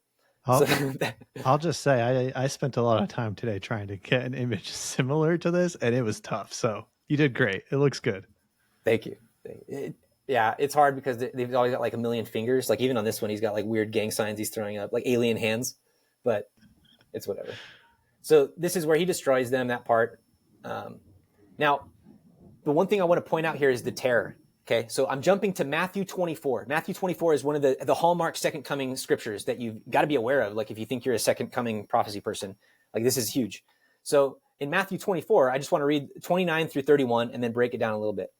It says, immediately after the tribulation of those days, shall the sun be darkened. Now think of that in terms of Ezra's eagle and how we're setting up for this giant tribulation, right? And that this vision of the man comes after the eagle is rebuked and everything. And America is burned and cleansed. Like this all happens right after that. So here you have Matthew saying, immediately after the tribulation of those days, then the sun shall be darkened. So something cosmic happens, and the moon shall not give her light. Oh no, again, the same things that happened during the Exodus and these other Passovers of close passing planets or comets. And the stars shall fall from heaven. Imagine that. And the powers of heaven shall be shaken. Whoa. And then shall appear the sign of the Son of Man in heaven. This is the same sign Joseph Smith's referring to, that the world will call a planet or a comet. And then shall the tribes of the earth mourn. And then shall, and they shall see the Son of Man coming in the clouds of heaven with power and great glory. This again matches with the Astonishment scripture that we were just reading. And he shall send his angels with a great sound of a trumpet, and they shall gather together his elect from the four winds, from one end of the heaven to the other. So think of that snapshot we just saw in Matthew 24. Now go read all of Revelation, where the seven angels come out with their trumpets and blow, and there's all these things that happen. This is what we're seeing. This is what Ezra is seeing, like in a big picture. He's seeing what John details throughout his revelation of the angels blowing their trumpets, preceding the coming of the Lord and the burning of the earth in earnest and the fall of Babylon. He is describing what happens. So what I'm saying is this sign that we're seeing from Second Ezra's, yeah, it's the city of Zion and it's the Lord, it's the Messiah.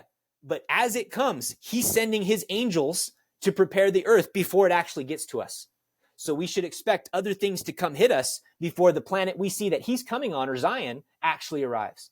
Do you get it? So we see the sign, and then all of these things precede it, like a trumpet, like a king with his facade, like Aladdin is what I'm imagining when he goes with the genie's help to go woo Princess Jasmine, and they have this whole fanfare and this, what is it called? Caravan, right? Procession. It's a procession, a rolling out of the red carpet for the king to actually come from heaven. We're going to see this play out cosmically with the archangels and their associated planets is what I'm saying. But the more important thing in terms of this prophecy is that this scripture is matching perfectly with these other scriptures we saw in Ezra's 13, where it says, all the tribes of the earth shall mourn as they see the Son of Man coming. Well, all things trembled that were seen under him. We read that in 13:3. And also in 13:8, all they which were gathered together to subdue him were sore afraid, yet durst fight. So you have the same scenario and language lining up between Matthew 24 and what Ezra is seeing. And again, I keep like pulling from John in Revelation or Daniel in his visions of the stone hitting that image and it falling. And then also you could jump to Ezekiel and Ezekiel's wheels within wheels. All of those match onto this, the return of Zion. All of it is the same picture with different parts of it being painted by other prophets.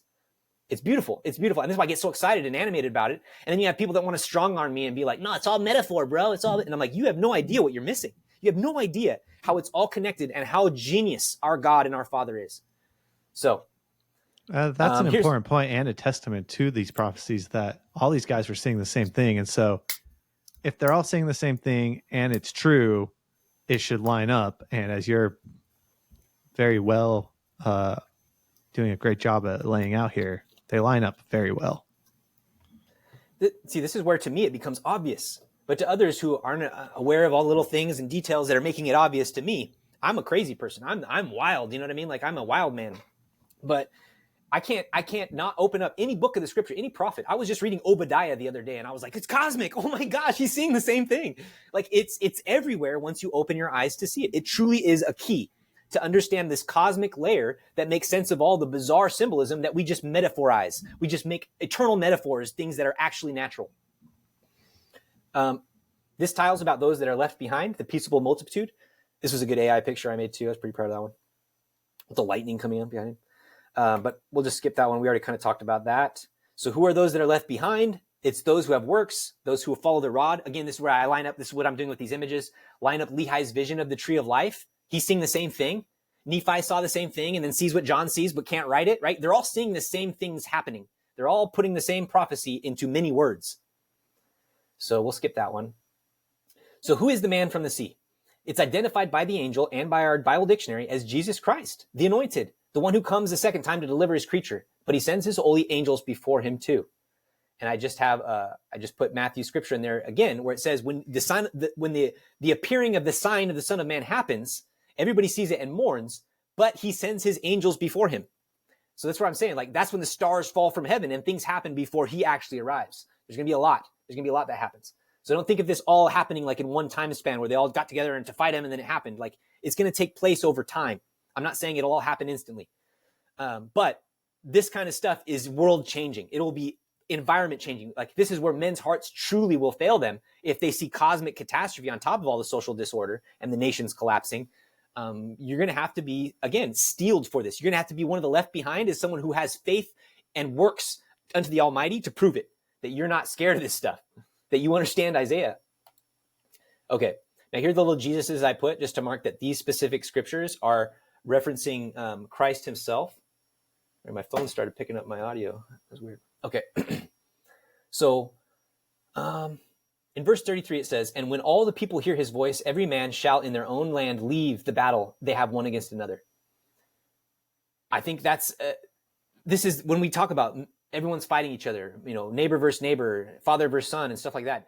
This is the scene. This is the scene where everybody's thrown into chaos because they realize their lies are exposed and they will be grasping for power. Like, can you imagine a Hillary Clinton repenting, seeing this kind of stuff and then just, oh, I'm sorry, I'm a Christian? No, she's going to go down with guns blazing, trying to get as much power and control as possible while she and her rats survive in some cave in the wall. Like, that's how these people are going to respond, and they're going to throw all of us under the bus to do it. That's where I would stay level-headed in terms of how this might play out. It will get really ugly for the people that are really wicked, and they will throw us under the bus at any opportunity. Okay, we already kind of talked about a lot of this stuff. Mount Hill, Comet Planet will be seen by all men as it returns to the earth to bring judgment and torment to the wicked. Okay, let's jump into the Lost Tribe stuff because, okay, Arsareth is a Hebrew word for another land. So they were just taken off. There was like this Moses Red Sea parting moment for the 10 tribes as they were leaving. And I like the language in here that says that they were trying to go to another place so they could live the celestial laws that Israel never lived while they were with Moses and Joshua and the kings and the prophets. They weren't able to put it together and do it. They weren't able to run the program. So these 10 tribes, they wanted to go to a place where they could run the program and do it right. This is where I entertain the idea that perhaps they were translated. Perhaps they were taken up and they'll be a part of this city that comes down. And that's why he brings them down with him, right? Now, there's also some language in this prophecy that leads me to believe that maybe not all of them are translated because there are some that come in different attitudes and different things and stuff. So I don't know, but we'll get into right after here to look at and throw on the wall some of the theories about these 10 tribes and where they come from. I have this book I love that is called The Lost Tribes by Clayton Bro. It's kind of an older book. You can find it if you're looking at like bargain books or Abe books or things like that. But I want to read this. This kind of sets up this whole next part that we're going to talk about. We're going to talk about these 10 tribes and how they return according to this prophecy. So since the time of the prophet Joseph Smith up to our own day, a number of general authorities and members of the church have often expressed their own beliefs and or opinions as to where the lost 10 tribes may be located at the present time. Through much research and a number of recent interviews, these theories have been classified under the following 4 categories. Number 1, the unknown planet theory, sometimes called incorrectly the North Star theory, which proposes that the lost 10 tribes were taken away from this earth in a manner similar to that of the city of Enoch. This is what I'm talking about. And that they now reside on another planet, orb, sphere, or on near another star somewhere in the universe. So they're off planet somewhere. Number 2 theory is the hollow earth, or concave theory. This proposes that the lost 10 tribes possibly reside in either an unknown concave area, like in a volcano, or in a great hollow area somewhere in the region of the North Pole.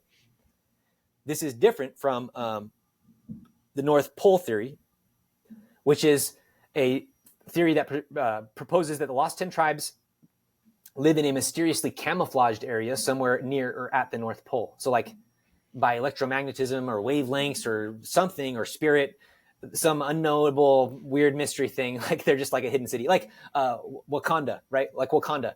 It would be like a Wakanda scenario for the city of Enoch, that kind of theory. I mean, the 10 tribes. I just want to say I love Hollow Earth theory.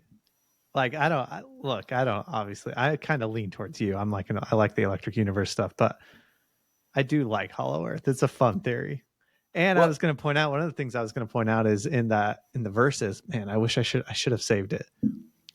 In Ezra, it's the part where he's talking about the 10 tribes, and he's giving us information that's not, oh cool, you're going to pull it up. That's not in other places. And he names a city. At Arsareth, right here. Arsareth. Is that it? Arsareth? Yep. Arsareth. I was going to say, this is a stupid point. I was just going to say that it sounds very similar to Agartha, which won't mean anything to everybody, but it will mean something to some people. Yeah. Well, here's what maybe I can educate you on this in terms of electric universe, because electric universe ideas, they actually provide space for both an off-planet theory as well as the hollow earth theory. So you can believe electric universe and still believe hollow. I believe the earth is hollow, but I don't know if that's where the tribes are. I don't know if there's life on the inside of the earth, right? I believe all orbs and spheres that are created, all planets, all stars are hollow. I think that's how they're created. I think it's plasma physics and through Z pinches of this electrical energy that matter is brought together and forms these spherals. In fact, through intense electric storms, things are formed that they call them Martian blueberries. They're these little spheres that are formed through lightning strikes. They call it like glass beads. Nuclear glass sometimes is what they refer to it as well. And guys like that run in the Joe Rogan circles, who are the ancient aliens guys? Like Graham Hancock. Yeah, the Randall Carlson guys. They want to attribute all of this to like a giant comet that hit and caused nuclear explosions, or they'll say there's like ancient civilizations that had a nuclear war. Like all of these theories spin around this ancient glass and these ancient things that they find. Or there are these stones that are on the top of the mountain that are perfectly spherical and they're hollow. Like how did they get up there at the very tops of mountains? Well, in an electric universe, these things can be formed in the atmosphere that is highly charged electrically, and they fall from the sky like giant stones, but they're perfectly round balls like hail. That's how hail forms, right? Like the round balls and stuff like that. Like it's the same when you have other matter and materials. Like if the Earth was traveling through the tail of a comet that has a whole bunch of different molecules, and as they mix with the atmosphere of the Earth, they combine and there are chemical reactions and stuff falls. This is how manna from heaven would have fallen during the Exodus, or oil and pitch and fire would fall from the sky at other points and cause like great conflagrations and fires. So all of that to say that like the electric universe provides space so that it could be either that they're inside the hollow earth or off planet. There's mechanisms according to an electric universe that would allow for both. Even possibly this North Pole theory of like being mysteriously camouflaged. If they had a higher understanding of technology and like a la Tesla or like waves and stuff like that, there's potential that there could be like civilizations that are hidden within the earth that are just waiting. You know what I mean? That are like advanced civilizations. I believe that. I believe that there are like evil breakaway civilizations that harbor advanced technologies. And that's probably where we see most of the UFO action and stuff and witnesses are these types of civilizations that are just kind of waiting for everything to fall apart for them to take their true position. So that's interesting. Yeah, we'll have to do like a segment or a whole episode on Hollow Earth and that kind of stuff. Because there's some cool diaries of early explorers who say they saw some stuff, and it's pretty interesting. Admiral Byrd even is probably one of the more reputable stories or histories about witnessing something weird going on at the poles. And there's probably a whole Nazi civilization in Antarctica, so buckle up for the return of those guys. New Schwabenland, look it up. So these are the four. The fourth one I didn't quite get into because it's like this one's obvious to me, but it's not the answer for the lost tribes are the collective body are, which is the dispersion theory. It proposes that the lost 10 tribes are today totally scattered among the present nations of the earth and are only lost as to their identity, not as to their location, and are presently being gathered through the church missionary efforts. There are a lot of like normie McNormies out there that's the only version of the 10 tribes that they entertain. And they'll quote like, well, Sister Nelson said that we found all the tribes, or blah, blah. And I'm like, yeah, great. That's cool. I think that happens too. I think along the way of the 10 tribes going to Arsareth or wherever they were going, Agartha, right, that there were a lot of groups that broke off, kind of like Haggoth in the Book of Mormon, and he went off to wherever he went off, right? Like you have those groups from the 10 tribes that do go and diffuse and assimilate into the world. But we believe that there will be a literal return of 10 tribes as a group and body led by their prophets who hear our prophets and come and return. So like you can't have both. You can't have both. So I don't Yeah, I treat was the going to say dispersion this theory. is like a very popular theory in the church. I would say it's the main, like the most accepted thing is that they're not really lost. They're just out there. We just got to do the missionary work. And I agree with you. I'm like, well, yeah, all the tribes are out there because along their journey, they're going to fall off. Like they're not all going to make it. But it's pretty clear reading the scriptures that there is like there are the lost tribes and they're somewhere else. And Joseph Smith said John is with them and they're going to come back. Like it's a different thing than just some missionary work. It's like a whole event. How would you make sense of what we just read in Second Ezra's chapter 13 if that's the position you take, that they're only dispersed? Yeah, you couldn't. No, it would cause cognitive dissonance. You'd be like, well, that means that Second Ezra's is bunk. I'm not going to read it. I'm not going to take it seriously. And that's what people do. So we don't do that here. We watch, we look, we see. Okay, so let's skip through here. I just want to bring in here a quick. I know we've been going for a while, and we'll wrap this up here shortly, but I just want to introduce like the genesis of this. I just want people to know when we say we're going to wrap it up shortly, we got like another 3 hours left. So yeah, that's because I don't want it to end. I want to keep learning. This is where I got my start. Like, how did I start to find all these alternative ideas to cosmology, catastrophism, and that kind of stuff? I blame the Institute Manual. It was me as a returned missionary studying the Old Testament with the Institute Manual on my own personal studies, where I came across this passage that I've pasted in here. I want to read it because this is why I take Velikovsky seriously. Velikovsky is the root for a lot of the reasons that make these off-planet electric universe ideas make even more sense. He has uncovered so much information that basically affirms what we just read about Joseph Smith, saying that the sign of the coming of the Son of Man will be a planet or a comet. Velikovsky's whole thing is that it was a planet or a comet that caused the Exodus. Like he's the guy that documents this that you can read about and learn, like I do, how that could be or why he even would say that there was a planet or a comet that led Israel out of Egypt. And you're the one who turned me on to Velikovsky, and you guys should go read his book because you'll be able to apply it to more than you would think. As I'm like learning about history and science and all of this stuff, I can't like so many times I'm like, man, Velikovsky nailed it. Like it really does help in your interpretation of everything. So yeah, you definitely should go read his stuff. One of my benefits to like absorbing this is that I studied interdisciplinary sciences like in college. That was my degree, was interdisciplinary studies. So what that is you study a bunch of different fields and kind of find patterns in things that match or mix or ways to make them work together more efficiently. That's what interdisciplinary studies are, because everybody's all siloed away, meaning like they've got the shutters on in their own little discipline and nobody's communicating with each other to see the bigger picture. Velikovsky was an early interdisciplinarian. In fact, most natural scientists before like the 1800s and the subversion of academia through groups like the X Club and Aldous Huxley and all these guys we talked about in the early 1900s, right? Before they took over academia, most inventors, scientists, they were natural scientists. A lot of them were mystics. They were practicing the occult and doing things with unseen forces. Like all of them were spiritual. Most of them received revelations for their inventions and patents and designs and theories, but they don't talk about that now. We don't talk about that at all now because we've processed it all through mathematics and formulas that they can put in boxes that they control. So that's funny you say that, because on the Dwelt, I'm going to keep going down this. Okay, good. This tangent. On the last Dwelt podcast, we talked about the paper from the OpenAI guy, and he's like, AI is going to take over everything. And the counter argument to it was that AI can't actually create anything. And this is kind of what I think is creation is something divine, and if you don't have the light of Christ, you can't do it.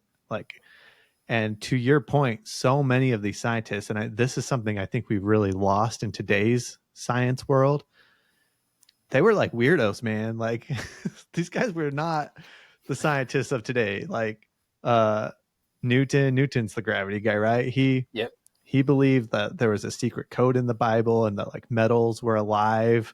He was doing all these experiments to like try and prove that metal was alive and discover the secret code. And also a lot of the discoveries they had are exactly what you're saying. There's like this moment where something outside of them comes to them, and it's just like a revelation. And I don't think that something like AI can do that. Like, it's not, it clearly can't. So yeah, it is interesting that a lot of these guys, man, this is another thing I tell people all the time. I'm like, all you have to do really is just look around and use your brain. Like, you can see a lot of the stuff from today's scientists is just wrong by just looking around. Like, you just look at your life and it's pretty clear that that's not the way things work. So going back to these old school guys who were still willing to explore some of these concepts can be very beneficial. And I don't want to put Velikovsky up on such a high pedestal to confuse people to think like he's the ultimate. I want you to see that he's the start of a new catastrophism that since 1950s, when he released his first book on this stuff, for the last, 70 years, you've had outsider guys, Paragon type guys that want to come in, take Velikovsky's ideas and continue to build them. Like, there's more beyond Velikovsky. Velikovsky's ideas are good, revolutionary, they're amazing, they fit with prophecy, and we should understand them. But know that the book doesn't stop there. Like, stuff's still happening. Like, it's going so rapid now, I can't keep up with it all. So I don't want anybody to think that I'm putting Velikovsky on like this prophetic pedestal, that he's a prophet or anything of the sorts.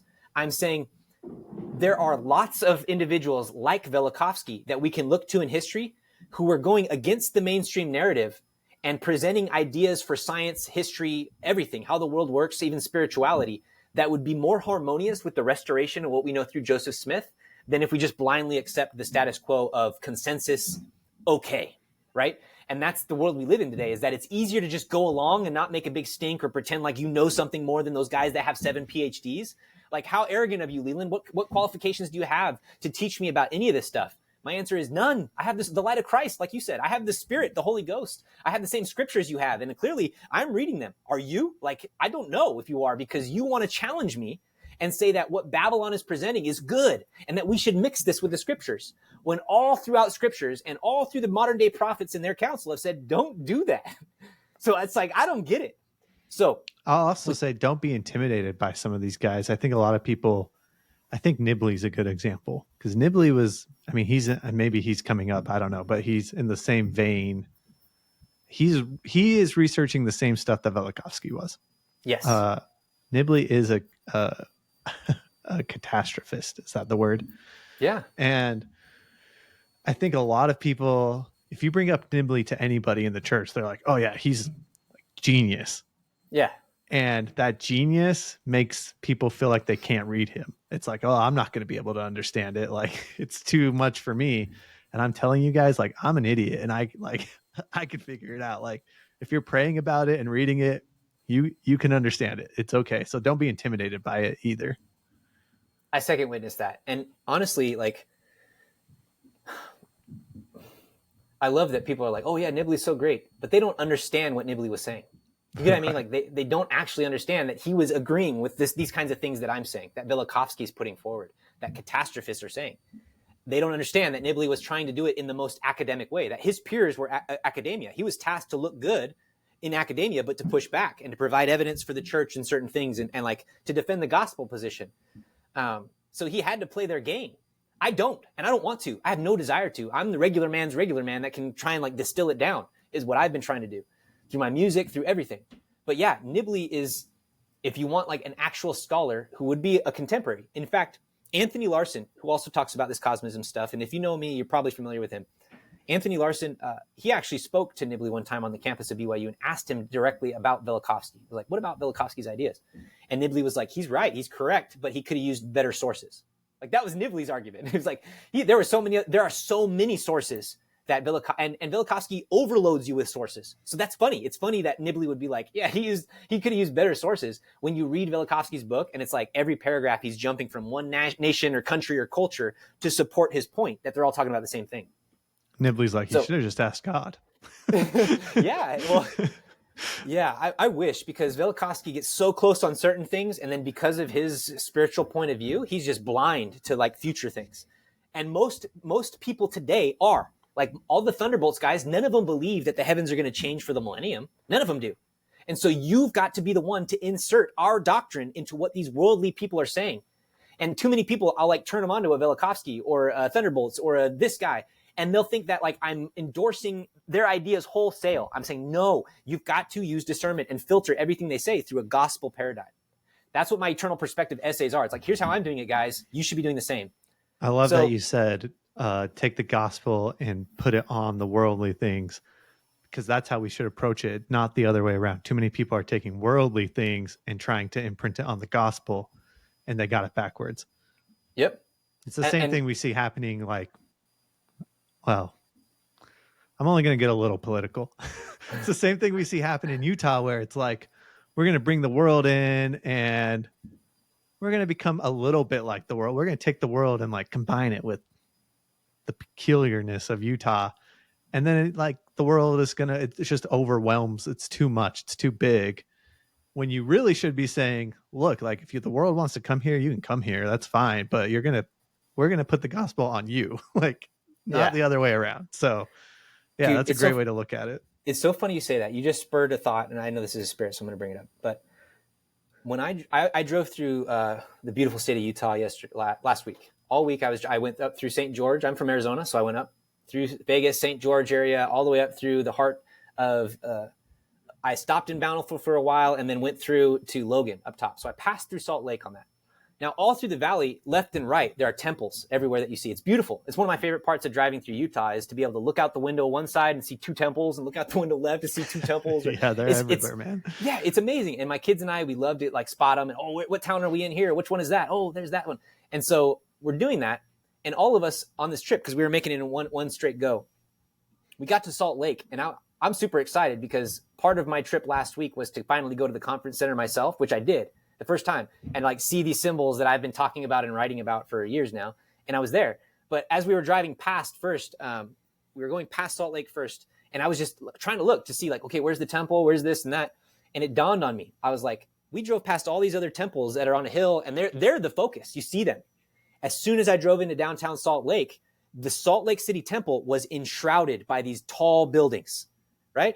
Now, some of them are church administrative buildings and church sponsored, corporate interests. And I get it. But that point you're making about how Babylon seems to have crept in and enshrouded and grown like an overgrowth around Temple Square was the feeling my wife and I both had immediately as we're like looking for the temple. We're like, there it is. It's in the middle of all those nasty buildings. And we see the smokestacks on the left from all the industrial area in Salt Lake. And so you get this real feeling of like driving through this idyllic paradise with all these temples and beautiful cities and everything. And then you pass Salt Lake and it's just this den of nasty robbers.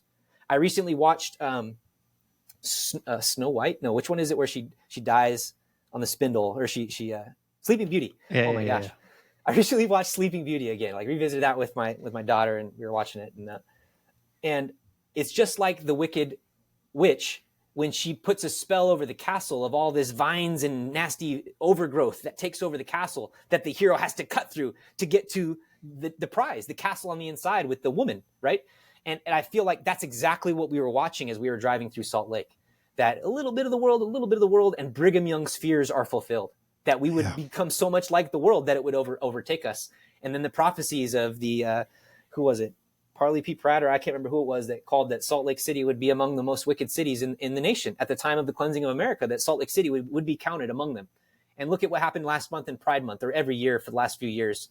Look at the money that Utah took in the COVID facade and rip-off deal. Like, Utah's right there, just as corrupt as the rest of the world and infiltrated. So it's sad. The niceness got us. We're like, yeah, come on in and we'll be nice to you and conform a little bit to you, but then little by little you conform a lot, when it should have always been, you can come here and we will love you because Christ loves you, but we're not gonna budge on our values and the things that created this state and that we believe in. You are the one who will conform to those values if you want to be here. But that's why we need writing Chris Hardman for governor. Exactly, Hardman for governor. We'll get it going. I don't know if I really want to do that, but okay. Let me read this. I promise I said we were about to be done. I don't know how many more slides actually. Let me see how many we've got. Give me a second. Oh man, there's a whole bunch. We didn't even get into the anecdote theories. I don't mind. If you don't mind it, I'll just try and burn through them real quick. Yeah, Is let's that go. cool? Let's do it. All right. So back to this rewind.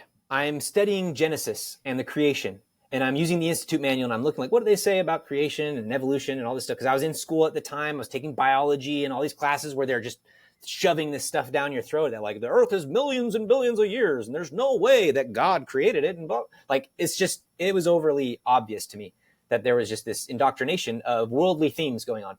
So I was like, I hope in the Institute manual, they've got some alternative explanations about creation that I could kind of dive into. Well, prayer's answered, because here's what it says in Genesis 1:2 in the Institute manual. Although the majority of geologists, astronomers, and other scientists believe that that even this long period, and I think they were talking about like 7,000 years or whatever it was in terms of the creation of the earth, this long period is not adequate to explain the physical evidence found in the earth. There are a small number of reputable scholars who disagree. This perked my ears up. I was like, okay, the church is calling out reputable scholars who disagree with Babylon. Thank you. Thank you. You're going to point me in the right direction. These claim that the geologic clocks are misinterpreted and that tremendous catastrophes in the Earth's history speeded up the processes that normally take thousands of years. I was like, that sounds reasonable. In fact, I believe that's what happened with the flood and all these other things, that like stuff could have happened rapidly when catastrophe happens. They cite evidence supporting the idea that 13,000 years ago is not an unrealistic time period. So you have 7,000 years of creation, 7,000 years of the Earth's temporal history. That's where you get like the 14,000, 13,000 year time scale. So they're just saying like, it's not unreasonable according to what these scientists are saying, that there might be a way that Earth could have been created in a much shorter time span than modern science believes. And then it names him specifically. Immanuel Velikovsky, for example, wrote 3 books amassing evidence that worldwide catastrophic upheavals have occurred in recent history. And he argued against uniformitarianism, the idea that the natural processes in evidence now, or the things that we see happening today, have always prevailed at the same approximate rate of uniformity. So these are the competing geologic, like underlying foundational ideas of science. Our modern science believes in uniformitarianism, that the processes that we see now are the only processes that have ever worked on the earth, that there aren't some other outside catastrophic things that could have happened. So that's what they believed until it was like 1980s. They finally updated like baseline science to say, oh yeah, maybe there was a giant comet that killed the dinosaurs. That was their first concession to catastrophic language for 100 years during the 1900s, where they were preaching only uniformitarianism and no catastrophism, which is an absolute sin. It is ridiculous when you look at the evidence, the witness, the mythology, the written records, the oral traditions of every people on every continent that the Smithsonian themselves were digging up, they just ignored. I get so angry because they speak with such arrogant authority that venom just flies from their lips, and they don't have a second thought for the truth that they spit on. Sorry. Okay. For example, he wrote these books. He says, these books are Worlds in Collision, Ages in Chaos, Earth in Upheaval. Then it also mentions 2 Latter-day Saint scientists, Melvin A. Cook and M. Garfield Cook. I have Garfield Cook's, all of his books he's ever written. Okay, like I have studied these guys because here they are as like, hey, if you want alternative ideas, I dove in. That's how I got to where I got to. It's not me trying to be anything extra or be the first one to find something. I did my due diligence over a long period of time, and it's all coalesced into a unified story. So what did Velikovsky talk about in these books that are of our interest with this prophecy and what we're talking about today?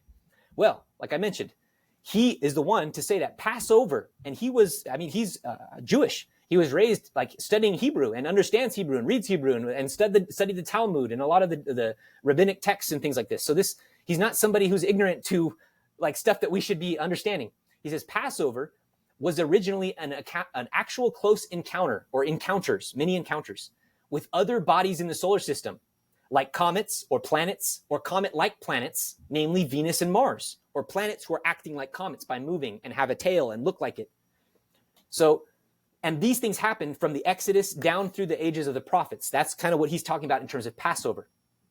The planets, they moved along different orbits at different times in human history. This is what he writes about and documents. It's not just an idea. He gives you evidence to find and chase down.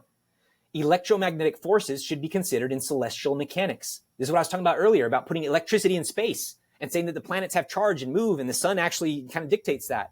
The world doesn't believe that. They think it's all just pressure and gravity, and it's by chance, and we're out here on an island so lost, and there are dark holes, black matter, and it's all a mystery. when it's all interconnected and it's all light. They're just, it's this inverse game that we keep bringing up in this episode. They want to invert it. So he also talked about how Earth had once been a satellite of Saturn before its current orbit, which is curious, right? Interesting. And we'll talk about Saturn stuff another episode. He also said that the flood of Noah was the nova, or discharge of Saturn, when it finally left its position as our first sun. That was what caused the flood of Noah. So these books kind of introduce you to these topics to say, wow, maybe Earth's history is different than what they teach me in school. And in fact, everything he talks about in his books lines up really, really good with prophecy.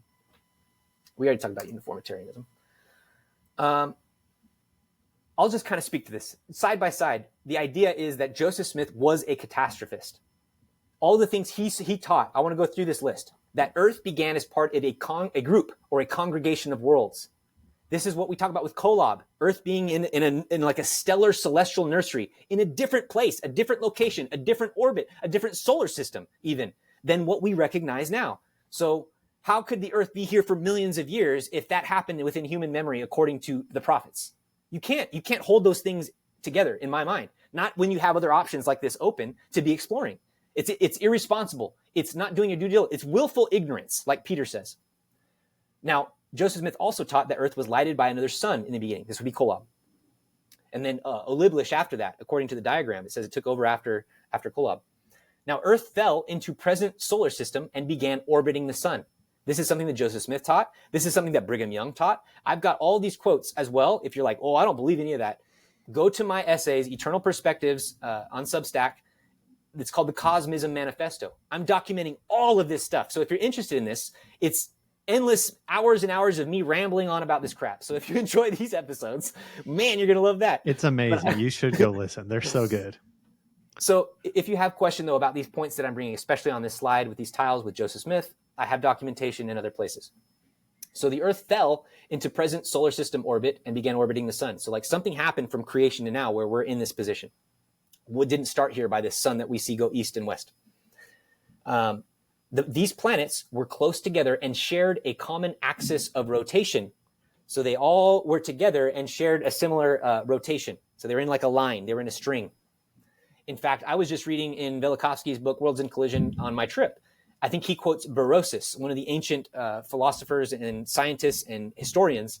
Berosus actually predicted that the ancient golden age heaven, Saturn's heaven, would be reconstituted when all the planets were again aligned in the constellation of Cancer, is what he said. So Berosus, even anciently, expected that the things that were anciently once together, our congregation, would again be reconfigured at a future time, which is exactly what we're talking about with the millennium, with the return of the Garden of Eden, of the return of Zion, the return of prosperity and peace and paradise, that men are going to live to be the ages of trees and you won't die or you'll be changed in a twinkling of an eye. That's an environment change to the planet Earth that happens with, again, a changing of the solar system with all these cosmic things happening. Joseph Smith taught to other people and in anecdotes that other planets were once seen in Earth's polar regions. There's a quote I have too, that he's describing the Tower of Babel. They weren't just building a tower or a temple to imitate. Joseph Smith said they were expressly trying to reach the city of Zion, which was elevated and hanging in orbit in our atmosphere. It was visible during that time, and they were trying to build up to get to it. And then when it was destroyed, Zion fled. That's when Zion finally left, was after the Tower of Babel. There are great quotes from Joseph Smith where he's teaching that. I mean, this is just another example of like observation that just makes sense. Yeah. Why would they be building this giant tower to nothing? It just makes sense there would have been something actually there that they'd be building towards. And they were afraid that the world would be flooded again. So they were building this giant tower and temple to try and be like an ark that Noah was building before the flood. They were trying to build the temple and make the covenant so that God would spare them. But they were doing it without his authority, without the priesthood, and under Nimrod, who was an evil king. He was anti-king. So yeah, when you start to put all this stuff together, it's the same story. It's the same thing over and over again. And what you see today prophetically happening here in the future, it's going to follow the exact same patterns we've seen in the past. So that's why studying the Exodus, studying the past, it mirrors what happens in the apocalypse, what happens with the millennium, what happens with all of this second coming. That's why prophecy is the way that it is, God doesn't change. He's the same in the past, in the present, in the future. And so if he has a mechanism that works in terms of changing the order of the earth and how things happen, why do you think he would stray from that? He doesn't. So He also taught that these planets that were close to the Earth appeared to be connected somehow by ethereal light or water bridges, ice bridges, think of that. From an earthbound perspective, the planet overhead appeared to hover in one position. That's what he taught. Earth was ultimately separated from the other planets in a great cosmic catastrophe. So these are the things that Joseph Smith was mentioning and teaching and starting to bring together before he was killed, especially in the later years of his life. Now, I have a side-by-side thing here that talks about what are modern catastrophists and comparative mythologists like Immanuel Velikovsky saying? They're saying the same things. They're basically slapping high fives to Joseph Smith saying, yeah, you were right, bro. But it's 150 years later. As members of the church, we should be super excited about this, but no, we're not. We're going to study the heartland model of the Book of Mormon geolocation until we have bloody noses. Sorry. So this is important just to kind of knock this idea of a congregation or a gathering of planets home. This is the infamous or famous Philo Dibble drawing. Philo Dibble was a self-prescribed, like he assigned himself to be a bodyguard of Joseph Smith and was there present for many spectacular revelations. He saw Joseph Smith transfigured on a number of events and described it, wrote about it in his journal. All kinds of things Philo Dibble did. He was a very close family friend of the Smiths. And even after Joseph Smith died, the church commissioned Philo Dibble to go and present a lot of the documents and artifacts and things he had from Joseph Smith to show them at stake centers and at members of the church and express to them like how his relationship with Joseph Smith. It was good. It was like a marketing campaign that the church put him on in the late 1800s. Among his things that he had and showed and talked about is this diagram. This diagram is the Philo Dibble diagram, and it shows the earth in what it looked like prior to the flood or around before the, I don't want to say before the flood because it doesn't say that actually. He just says what ancient earth looked like. And they were talking about the 10 tribes. So this might have been even before this formation of planets might have happened might have still been there after the flood and then broken off as Mars and Venus started their Passovers and stuff. That's possible that these planets are Mars and Venus that used to be attached to us or something. Like, I don't know. But this whole idea of Joseph Smith drawing a diagram of planets close together and kind of locked like in place magnetically. This is exactly what all these modern comparative mythologists are talking about with the polar configuration of the Earth, as Saturn once being planet's star and then being in like a line, a pearl of strings, or a string of pearls. So here's what the document says originally. It says, and I got this from the book that I showed at the beginning, the Lost 10 Tribes book. This is in that book, this diagram, all of that. So if you buy that book, you'll have this diagram too. But it said that they were talking about the city of Enoch, the top 10 tribes. Now, how was this diagram obtained? They say, the prophet Joseph Smith drew the original drawing a short time before his death, or in 1842, in the presence of several witnesses. Philo Dibble of Springville, Utah, was one of these witnesses and secured the drawing. In the month of May of the year 1884, so that's, if you want to be like speculative of this, that's a big gap, right? Between 1842 when this happens and the year 1884. But he makes a copy, and I think this is around the time the church is asking him to go and show stuff to people. So it might make sense that that's why he's making this copy. But he made a copy thereof for me. Matthew something is the name of the guy who's saying this. I can't remember his full name. I would have to go look at it. But so he's the guy that's saying like how he got this diagram. He says, made a copy thereof for me, the diagram herein shown being the result, with the possible exception that the spheres marked B and C were perhaps somewhat smaller than shown herein. So he's saying this is a copy of a drawing, and the spheres might be smaller than what was originally drawn. Or backwards. It's just it was a little different, he's saying. At the time the original drawing was made, the brethren were discussing the disappearance of the 10 tribes and wondering where they were, upon which the prophet made the drawing and stated that the 10 tribes were located on the sphere marked B. So he's saying they're on a planet that used to be attached to the North Pole of Earth. That's what he's saying. So now throw this into our, okay, what is your theory on where the lost 10 tribes might be? Well, you have this is kind of interesting. And all of the academic scholars in the LDS community, they just kind of ignore this stuff. Like, oh, it's anecdotal. We don't take it seriously. There's no blah, blah, blah, blah. This is Philo Dibble. This guy is credible. This is not random anti-Mormon guy trying to throw a wrench in the plan. But this is harmonious with all these other things we're talking about and seeing. So it says this. Some may and even do doubt the truth of the diagram or the spheres A, B, and C, and even the statement as to how the diagram was obtained. Yet it is nevertheless true. It was drawn in the presence of William and Sarah Beecher and myself in the year 1884 by Philo Dibble. Above shown as the resident of Springville, Utah, County, Utah. His son, Sidney Dibble, who is now alive and the resident of Springville, went before a notary public and on oath testified that the diagram of A, B, and C was a true facsimile of a drawing made by his father. His affidavit will appear at the close of this book. So not only are these drawings, but they took the time to have affidavits notarized that this was what they were, that they were from Joseph Smith. So I take these kind of seriously, and it's convenient that it fits into all these other ideas that I'm attracted to, but these open up the scriptures and edify me into understanding how things are going to play out. What should I be looking for in terms of the end of the world? I'm not going to look at the end of the world now until I start seeing some cosmic stuff start to happen. Does that make sense? That's the buffer that this provides, being aware of it. That you're not going to be swept up in some cult like Chad Daybell or whatever of somebody telling you, no, now's the time. I'm receiving revelations. We got to go to the wilderness. We got to go to this peace camp. We got to go to no, don't listen to any of those fools. Wait until you see the Son of Man coming in a cloud of glory, shining in the east. So there are additional witnesses to this as well about the earth hanging in a polar alignment that are scriptural. I go through them in my other essays in a lot of detail for time because we've gone way over here. I'm not going to go into them. I'll include these tiles, or maybe we can talk about them in another episode if people are really interested. But Job talks about the earth hanging from nothing in Job 26. That he laments that the earth now hangs from nothing, that something happened. The earth once was hanging from something in the north, and then the north was stretched out over the empty place, it says in verse 7, and the earth hangeth upon nothing now. So this is another scripture that would confirm this idea of the planets once being in alignment, polar alignment, and then separating into their orbits that they're in now. So there's a witness from Job, and also in 2 Peter chapter 3, I recommend you read the whole chapter. Not very long, but now with this catastrophic view in mind.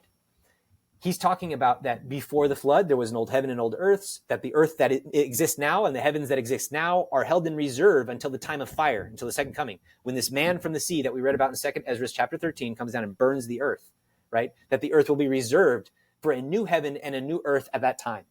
Well, that matches with all this other cosmic language of the stars falling, the heavens trembling and shaking, and the angels coming to the earth and it turning into a paradise and everything being returned like it was at the Garden of Eden. That this is the new heaven and new earth that Christ brings. There will be no more nighttime. It will be sun perpetually and nobody will sleep. So this is what Peter's talking about. This is Second Coming Doctrine 101, and there are so many members of the church that I know do not understand, realize, or even accept this. So it's strange to me. We'll skip through that. And then also, we've talked about a lot, if you want a third witness, you could just look at the Article of Faith number 10 that talks about the restoration of the 10 tribes being separate from the gathering of Israel. Why would you separate the restoration of the 10 tribes from the gathering of Israel if the dispersion theory of the 10 tribes is true and that they're all just being gathered through the work of the church anyways? So that's another, that talks about that. It also talks about in that very same Article of Faith that the earth will be renewed and receive its paradisiacal glory. A restoration or a renewal implies that the earth was once in a similar condition to what it will be in the millennium, which was paradisiacal. It was Edenic. It was like the Garden of Eden. It was the temple of the Lord itself. The earth was part of it. It was its footstool, and then it was detached. Well, it'll be taken back. That's what we're saying, that it will be restored, renewed to that state. The Doctrine and Covenants even talk about in section 133, verses 22 and 24, he shall command the great deep. Now, this is talking about oceans. This is talking about space. This is our sea conversation once again. When you see great deep, my symbolic stack of sea and ocean and space and water, it all stacks onto this. So he shall command the great deep, and it shall be driven back into the north countries, and the islands shall become one land. And the land of Jerusalem and the land of Zion shall be turned back to their own place, and the earth shall be like as it was in the days before it was divided. It was divided in the days of Peleg. That's what that footnote goes to if you click on divided. The days of Peleg were after the flood. So literally in our Doctrine and Covenants, it's telling you that the earth is going to change. The waters are going to go to the north. The continents are going to go to the north. What does that mean? Well, if we take seriously all these drawings and what we're talking about, it's the reconstitution of how these planets were once in close proximity together that creates the paradise, the Eden, the millennial nature of the earth, the renewed nature of the earth. It's these planets coming together in electromagnetism in a new form, a new system that's going to create the paradise that we will enjoy in the millennium. And that's where I see the waters in the north and the 10 tribes returning and all of that coinciding in this language that's inherently cosmic. So these are all catastrophic words that I've highlighted. many waters, voice of thunder, break down the mountains, the valleys shall not be found, the great deep shall be driven back. All of this stuff is standard prophetic language 101, and it's cosmic. For example, Isaiah, he talks about in 65, I create a new heavens and a new earth, and the former shall not be remembered, nor come to mind. Well, a new heavens and new earth is literally a different configuration of heaven and of space. He talks about, too, that the earth will be chased as like a row and moved from its position and all this other stuff in Isaiah. I didn't put those in here. I'm trying to see what I did include.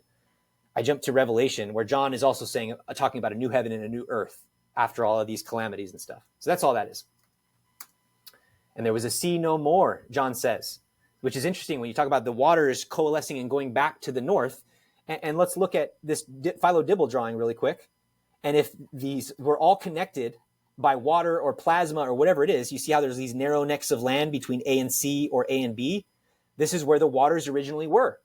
Now imagine if there was water up in the atmosphere like that between planets suspended, and the planets were broken up and that water fell to the earth. Wouldn't that be like the fountains above and below breaking and flooding the earth with all this water and plasma? Yeah, so like all this stuff is only adding additional edification or witness or enhancing our understanding of these catastrophes that are described in scriptures and how they might have happened naturally. I hope that I'm making that point pretty good. Let me skip forward, and I'm really rushing through these. I'm sorry. Maybe I don't want to rush through this quite. This will be good to kind of go slow. All of this I'm saying, imagine it now. You're familiar with what a chiasmus is in literature, right? In the Hebraisms, in how prophecy and God often communicates. It's in chiastic form, where he starts with something, he goes to a central point, and then he returns going backwards up through the same points, reinforcing them back to the original point. I see the plan of salvation cosmically, our situation naturally, the planet, the stars, the old heaven, the old earth, as being a chiasmus. So you have creation happens, there's a transgression, and a fall. Now with every step down of the earth in its position, there's a catastrophe. That's what these lightning bolts are. So you have creation, there's a transgression and a catastrophe where the earth steps down to a terrestrial terrestrial state, right? Paradise lost. Then you have the flood and the earth, which is a catastrophe, and the earth is stepped down into an even lower state, right? That first step down would be like day 1 or dispensation 1. And then you have the next 3 days of the 7-day period of the earth happening in a telestial state where the earth is at its lowest. And when does the atonement happen? But at the meridian of time, when all these planets have finished changing after the Passovers and all that stuff, and everything's relatively stable. We're at the lowest point the earth has ever been energetically because there are no planets close to us to interact and fuel us and feed us and lift us up, right? So we're alone. And this is when the Lord comes to perform the atonement, and he turns everything back. So then for two more days or 2,000 more years, the Lord is with the Gentiles and preparing the earth for his second coming, where there will be another catastrophe, and the earth is stepped up to a terrestrial state, just like it was after the flood immediately, where Adam and Eve were living for almost 1,000 years before they died.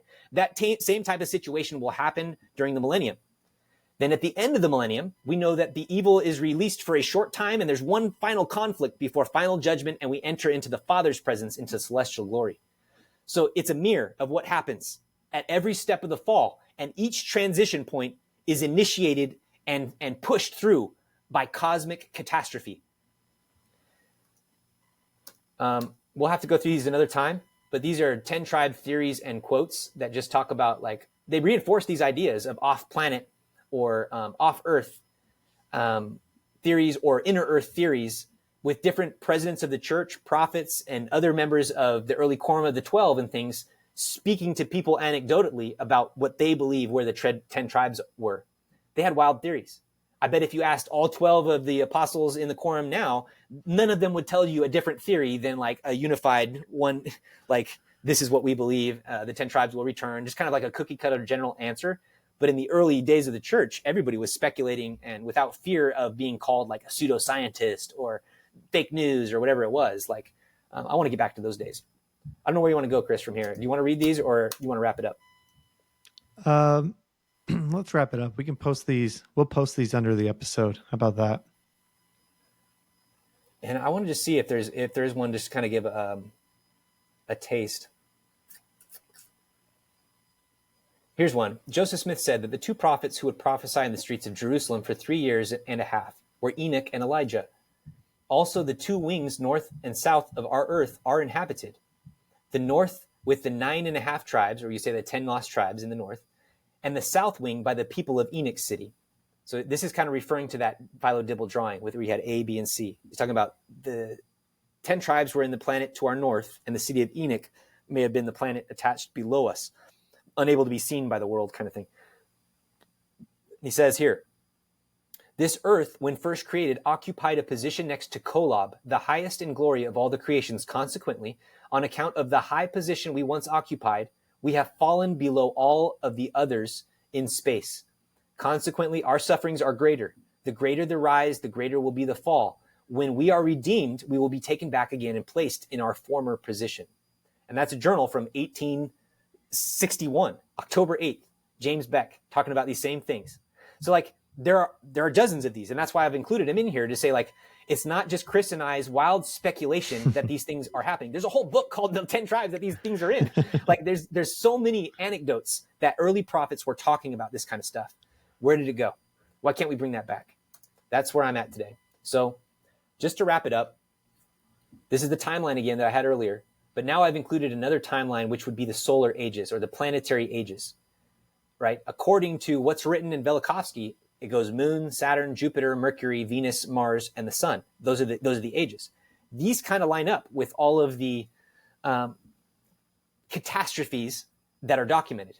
Now, the moon, we have the least knowledge about this, how the moon was placed on the earth. There's a time that some people say that there was a time where the earth didn't have a moon that they remembered, that it was created at some place and brought to the earth. So there might be a catastrophe we don't know about that happened during Adam's age, where the moon was brought to the earth in its position, right? So I don't know. That's just total speculation on my part. But according to Hesiod and all these people who talk about solar ages, they put the moon before Saturn, which is interesting. So Saturn is the first sun, and this one leaves. The golden age ends when Saturn is dethroned by his son Jupiter.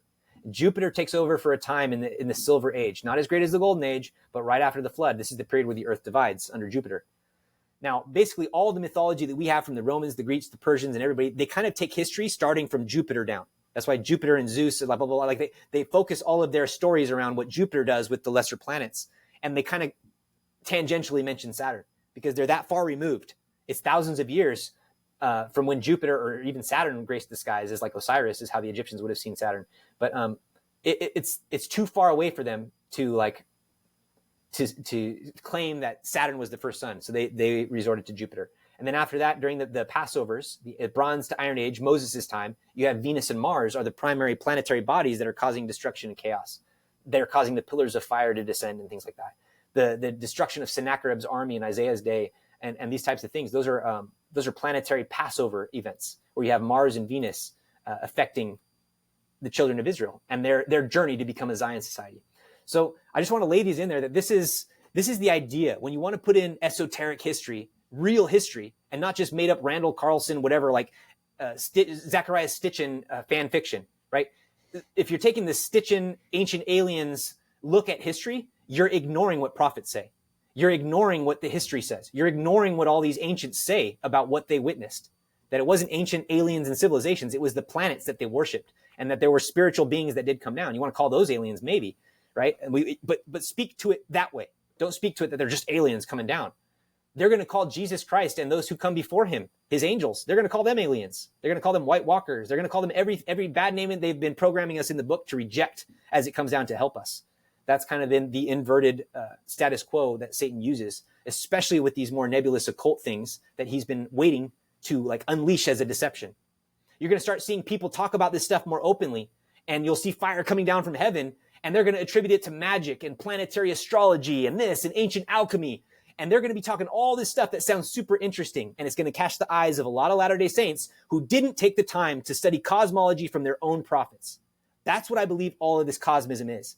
We should take the step from our prophets and follow what Joseph Smith, Brigham Young, and all the prophets kind of outlaid us to focus on, which is the temple. All these cosmic images, they coalesce in the temple. And that's another episode for another time. I realized I was just opening another box. But the temple is the mountain of the Lord, right? And we started this talking about the Son of Man graving a mountain somewhere Ezra couldn't see, and it coming to return to the earth and destroy the wicked, to destroy this mystery Babylon. So though we've been talking about planets and mountains and cosmic stuff, we might as well have been talking about the temple the whole time, because it is our covenants and the righteousness that is offered to certain people during these catastrophes that protects them. That's what was offered to Moses and the children of Israel during that Exodus, the temple rights. And they rejected the higher laws, right? So we're at a point where we know what we have and we need to lean all the way into it, or we will be deceived as things accelerate in the information war. This exposure, like we talked about, it's getting exponential with AI and everything else. There's so much information available to people. You've got to stick to what the prophets have said. And it doesn't mean that you're brainwashed. It means that you're objectively, like we've done here in this episode, looked at history, taking seriously the witness of the people who lived before us and not ignoring them or pridefully sneering down on them as making up everything they saw as a fabrication. That's not right. So it's my testimony that these things are true. The problem is here, I can't force anybody to take this stuff seriously, right? You can't force anybody to take this stuff seriously. But I witness that as you dive into the temple more earnestly, the symbolism behind the temple that we have, you will see that this stuff is associated to it, and it will be a great help if you understand this stuff. It will become a joy to study this stuff like it has for me. It's not a chore. In fact, I would rather spend all my days studying this kind of stuff and putting it together according to the gospel than anything else. So I pray that this doesn't become something that stresses you out to hear all this stuff, or you don't get overwhelmed with how much there is to study and look at. I think it's great. I think that we will have the whole millennium to kind of figure it out as well. But right now you have the opportunity to get ahead of the curve before you're forced to look at these things. I love it. Thanks everybody for joining. I know this is going to be useful because everyone's so focused in on Ezra's Eagle right now, and that's fine. It's happening.